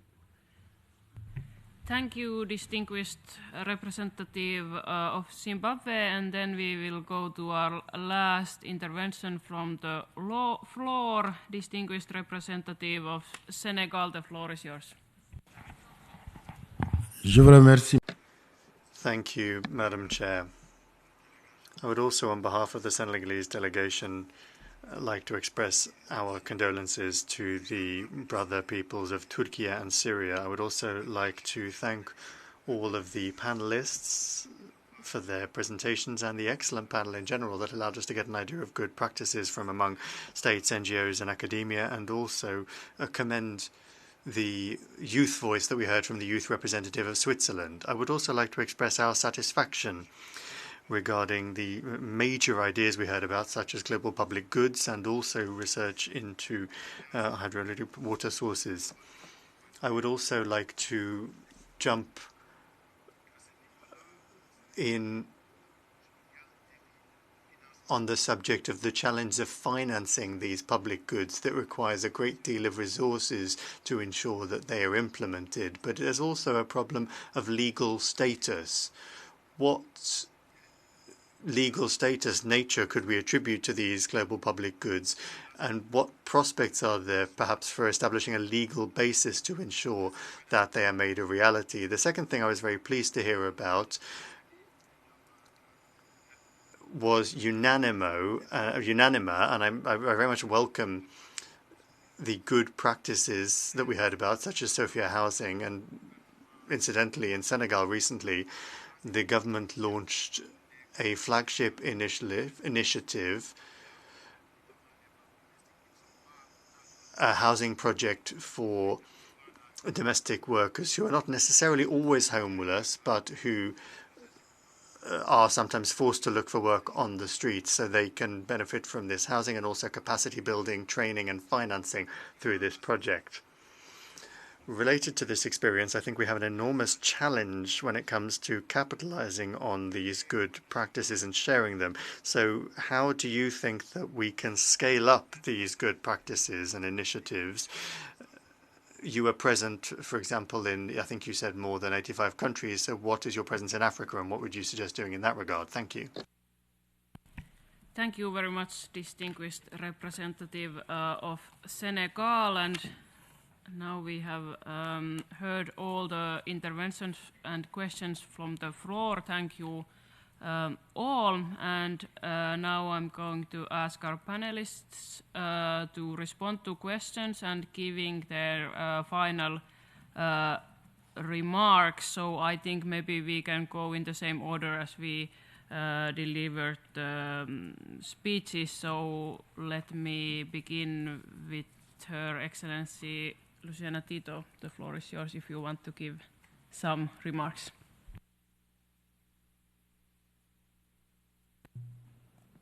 Muchas gracias por la palabra. Bueno, gracias. Thank you very much for giving me the floor, and I also would like to thank everyone for their comments.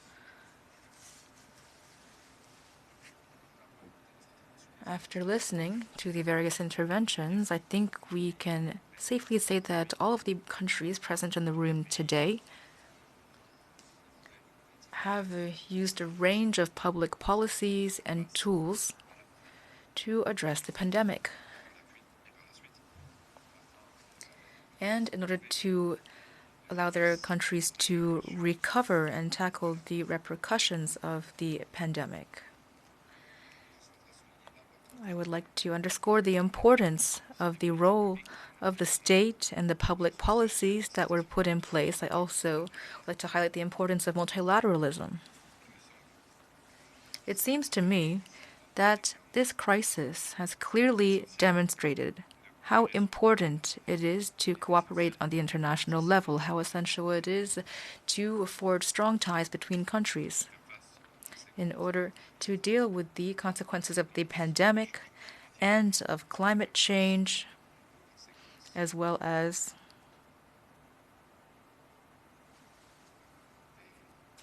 the consequences of supply chain disruptions, whether these are energy supply chains or food supply chains. That is the issue of food security. So I'm very happy with the role played by this commission. Your comments have been very insightful, and I was very pleased to learn about the tools and policies that were used in your respective countries. And as I had mentioned before, I think the state plays an important role and that we ought to promote multilateralism. Thank you. Thank you very much. And now Ms. Nicolaido, the floor is yours. Yes, thank you very much, Minister.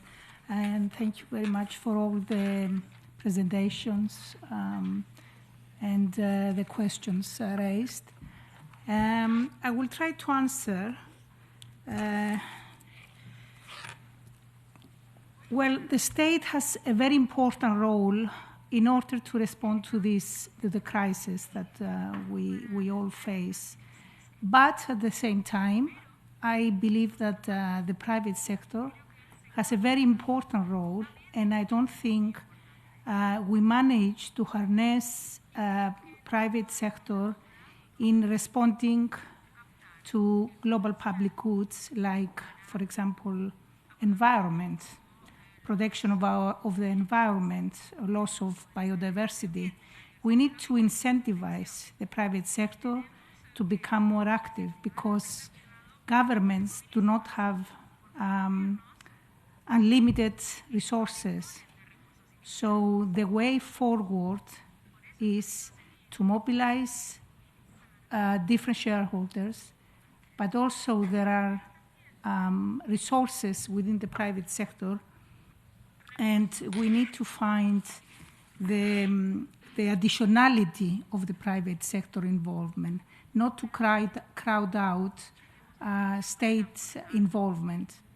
Now, the European Union, and of course I keep mentioning EU because Greece, as you all know, is an EU member state, with the Global Gateway, is trying to mobilize 300 billion in order to attract investment in developing countries. So there are ways of working with the private sector, and that's where we should also move. Another channel is mobilizing mobilizing aid, ODA. Of course, we have the ODA from the DAC, Development Assistance Committee member states, but we have also other donors who are not members of Development Assistance Committee, like, for example, Qatar, Kuwait, and United Arab Emirates, and China, of course, is a big donor.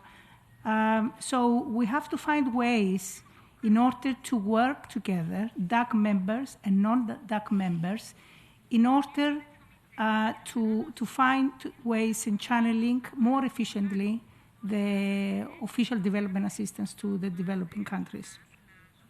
Now, there is no, I think it's Djibouti who mentioned, there is the representative from Djibouti. There is no one answer for policies. There is no one solution that fits all. I think countries have to find their own paths and adopt what suits them better. And the developed world, which has more resources, has to be there and focus on capacity building of these countries. Now, about the population group, I think the EU mentioned that we should focus our policies. At least from my part, I sort of try to present policies adopted in Greece, which focus on minorities, refugees, Roma people. So it depends on each country how to apply these policies. Thank you very much. Thank you very much. And then Ms. Maha Hamad Alatia, you have the floor. شكرا. أود أن أشكر الجميع على مداخلاتهم المسبقة. Thank you. I'd like to thank the previous speakers and participants for the questions that they have raised. To respond to the question of Djibouti, we believe that the crisis is changing our everyday lives. And often we speak about crisis management, but not emerging from the crisis. The crisis is like a volcano. And so we need to see and understand the context when the crisis has been triggered, and then also study future phases to respond to Zimbabwe's question. It is possible to establish a social protection project. First, we have to define the crisis and then define the most affected categories of people, and then set up an effective response plan. And fourthly, we need to work on outreach and training. We also need to address the issue of sustainability and maintaining long-term financing. With regard to the role of the private sector in my country, one successful example, as I had mentioned previously, is that we allocated $20 million in the form of stimuli to the private sector, and the central bank established a mechanism to encourage banks. There also were payments of loans and so on for the private sector, which were put off until later. We have an investment fund that encouraged increasing investment to the tune of $4 million. And all these measures meant that the private sector was supported in a lasting way. Thank you. Thank you very much. And then Dr. Anthony, floor is yours. Thank you, Moderator, Your Excellency Minister. I'm going to go country by country based on the responses that came in. One, I would like to congratulate Indonesia for learning the program that you're doing on cash transfer. And I like the idea of leveraging on digital technology to see how we can mitigate some of the challenges. So well done, Indonesia. Switzerland, I second you. I don't know if I should speak louder and louder. Young people should be the center of everything that we discuss. I've been saying this in Africa everywhere that I speak. There's no policy that is being made in Africa now that is not about young people. Even politicians cannot be elected without young people going to vote. If 70% of the population, 1.4 billion people, are young people, clearly it speaks for itself. And one of the things that I say, boardrooms should have young people. It's about time white hair, gray-haired hair, with all due respect, to retire and let young people into the boardrooms. It's about time for ministries and governments to have young people in decision-making machinery. So I second and I hear what is coming from Switzerland. China, I like your idea of recovery that is inclusive, sustainable, and resilient. I think this is a lesson for all of us. Recovery that is inclusive, sustainable, and resilient is a good way to think about how we recover. Djibouti, yes, crisis is very semantic. How you define crisis and how I define crisis is different. It's very contextual. You are very right there. But I think we don't have one size that fits all. Solutions to all the crises that we are facing, there are some that are regional level that we need to share lessons.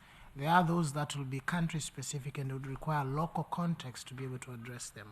So my suggestion, my thinking here would be to prioritize and identify what works where and how.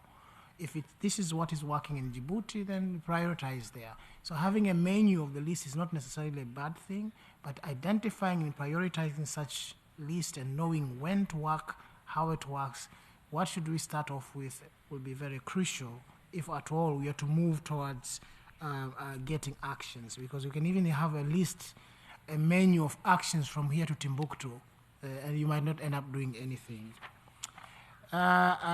Azerbaijan, I like your suggestion on revising. I think things are not cast in stone.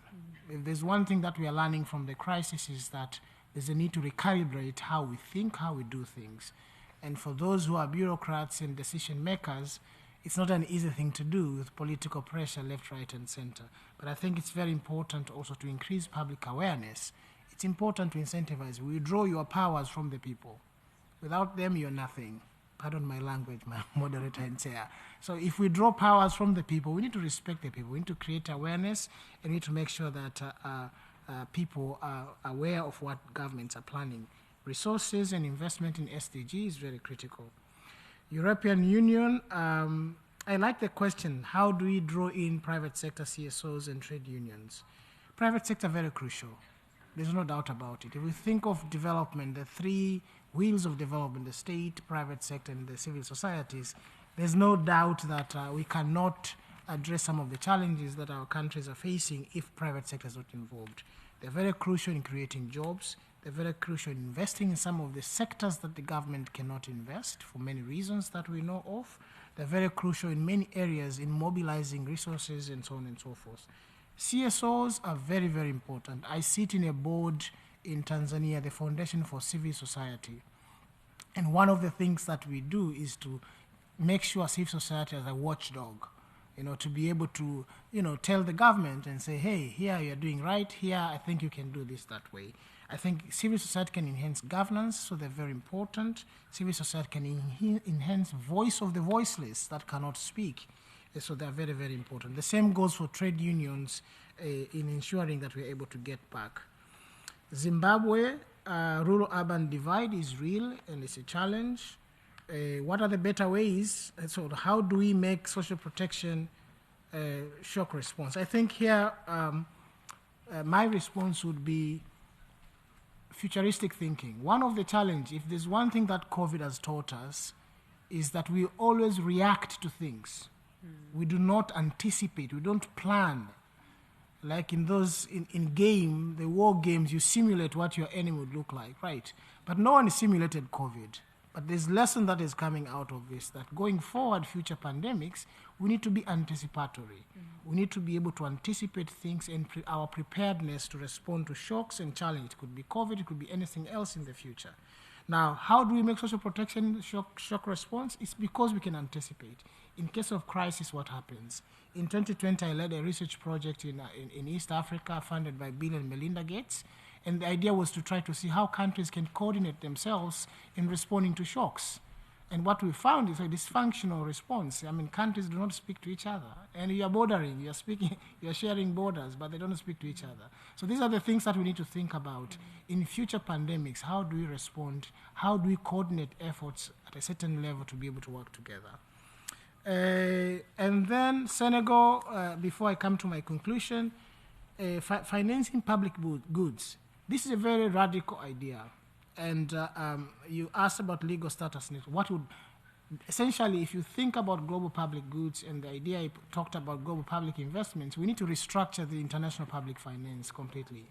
Because the country-based model that the World Bank and the IMF are using has proven that it doesn't really fully address the global public goods that we are facing, or rather global public bads that we are facing at a global level. And challenges that are transboundary, challenges that are transcending beyond our countries, they require a different way of thinking in terms of how we can mobilize resources and hold each other to account in a way that is a win-win, without one being senior, another one being junior, to be able to address some of these common challenges that we're facing as a globe and as humanity.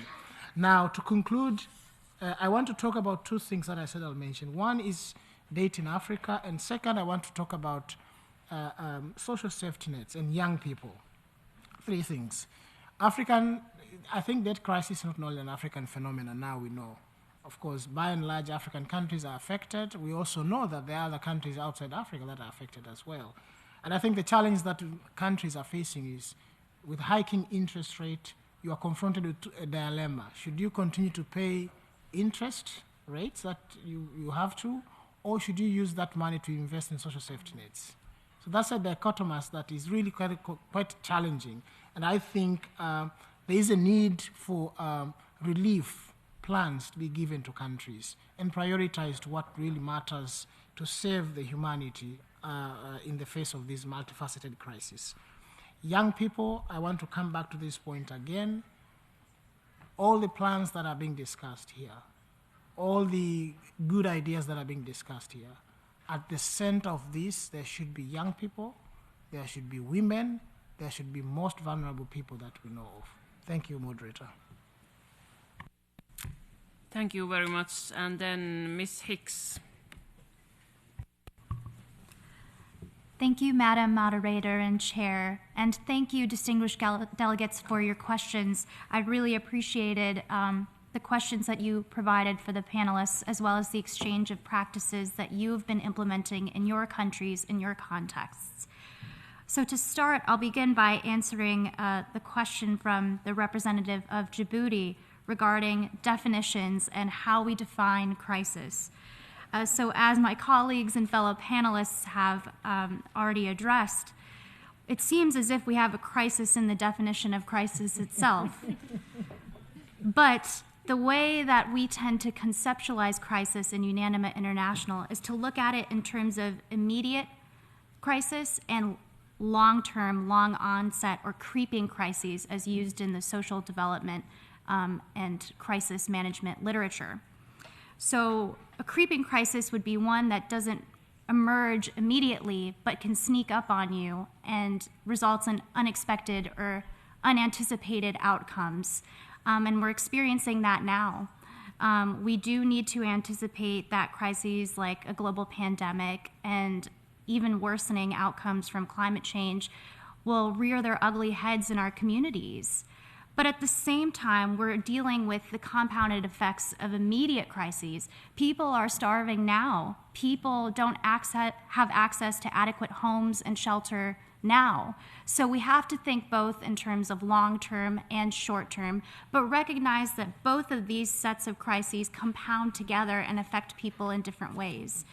The theme of this panel was looking at emerging issues. So when I focused my remarks today, I was looking at issues that are emerging for the global community. We need to consider the long-term effects of demographic change. We need to consider how the family unit and how our communities are comprised is changing over time. That's an issue that's emerging, and for some it's an issue now, but if we don't start addressing it and coming up with policies and initiatives now, then it won't be an emerging crisis, but it'll be an immediate one. So thank you for your question. To the esteemed representative from Senegal, thank you for your question about Unanima International's membership and reach in Africa. To share with you, our presence extends all throughout the continent of Africa, but especially in the sub-Saharan regions of Africa, as well as Southern Africa. And most recently, we participated in COP27 in Sharm el-Sheikh, Egypt, and we shared the experience of our members from Malawi in the aftermath of Cyclone Ana. And we carried those experiences and the learnings and how they're adapting to the homelessness crisis that resulted from that cyclone. So I just wanted to mention that to you as well. To the delegate from the European Union, thank you for your question regarding population groups. While in my remarks I touched upon vulnerable people, including women and children and girls, what we're really seeing that's emerging in terms of a vulnerable group of people are those that are losing their homes. And by home, I don't just mean at the local and immediate level. We're seeing loss of entire communities, loss of countries. Entire islands are being absorbed into the oceans. It's an entire loss of a people's livelihood, of your culture, of your family, and of your way of life. So I want to challenge everyone's thinking here on what it means to lose your home, because there are multiple levels and ways in which you can experience being out of home. And lastly, I'd just like to reaffirm all of the comments that have been made in terms of supporting youth and centering youth voices in policymaking. I really appreciate that as a young person myself, but I just want to point out and recognize that there are plenty of opportunities in the policies and programs that we're trying to implement for the unfortunate reality of leaving people behind. And so while I truly believe we need to include more young people at the table, in the boardrooms, in our institutions, we also need to be mindful of the concerns of older and aging people and their wisdom. It's this intergenerational exchange where we can find solutions to these emerging crises. And with that, I'd like to thank you and give my time back to the chair. Thank you very much, and thank you all for a very interesting discussion. Thank you, our panelists and interventions. And let me repeat what I said already at the beginning. In the universal social protection, I believe it is a priority and it is a key measure to reduce and relieve poverty and to tackle inequality. It helps us and our people during normal times and during different ongoing and future crises, also during climate crisis. I know countries are very different, but one thing we have in common is the constant struggle for ensuring sufficient funding for sustainable development goals and for universal social protection. ODA is very important, but it is not enough. Sustainable financing through progressive taxation and social security contributions is vital, and we should always also look for new and innovative financing solutions, including global cooperation on taxation and curbing illicit financial flows. And of course, we have to make sure that also the private money and private funding goes towards sustainable development goals, and that we can do by incentives, by regulation, and via taxation. But dear friends, when designing and developing social protection systems, it is important that also the most vulnerable people have their voices heard. Universal social protection should be developed in close cooperation with social partners and civil society organizations and other interest groups. And this is the way to ensure legitimacy and the well-functioning of the system and the ownership of the systems by individuals and all actors. But, dear Chair, since this is the last time that I will take floor at this CSocD this year, let me reiterate Finland's support for the new social summit 2025 proposed by Director General. I believe that it will be a great possibility to strengthen our mutual commitment towards sustainable development and socially sustainable future. And I must say that while one may sometimes feel powerless considering the wars and crises raging around the globe, we must remember that most problems can be solved if there is enough common and political will and if we will work together. So let's get back on track on achieving sustainable development goals, and thank you everybody.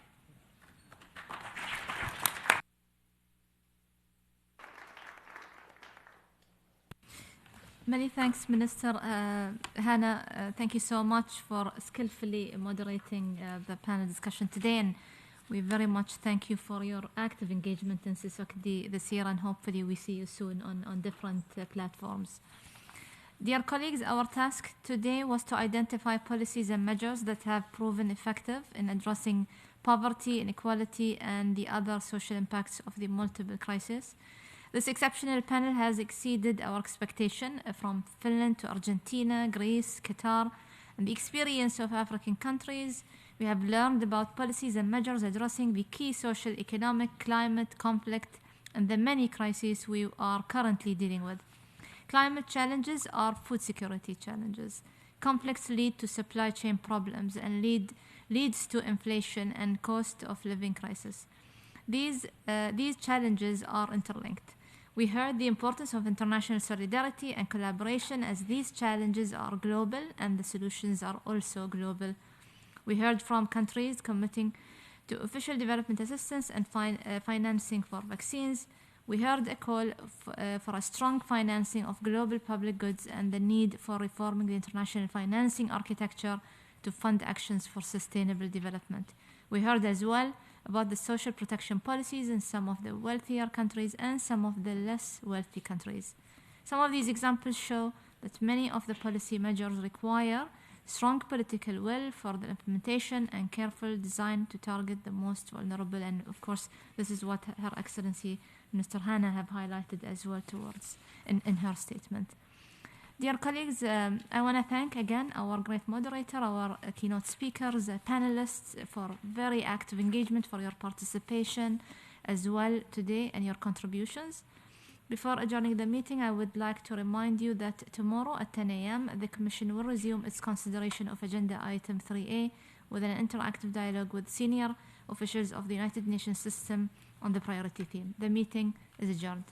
Thank you. Thank you so much.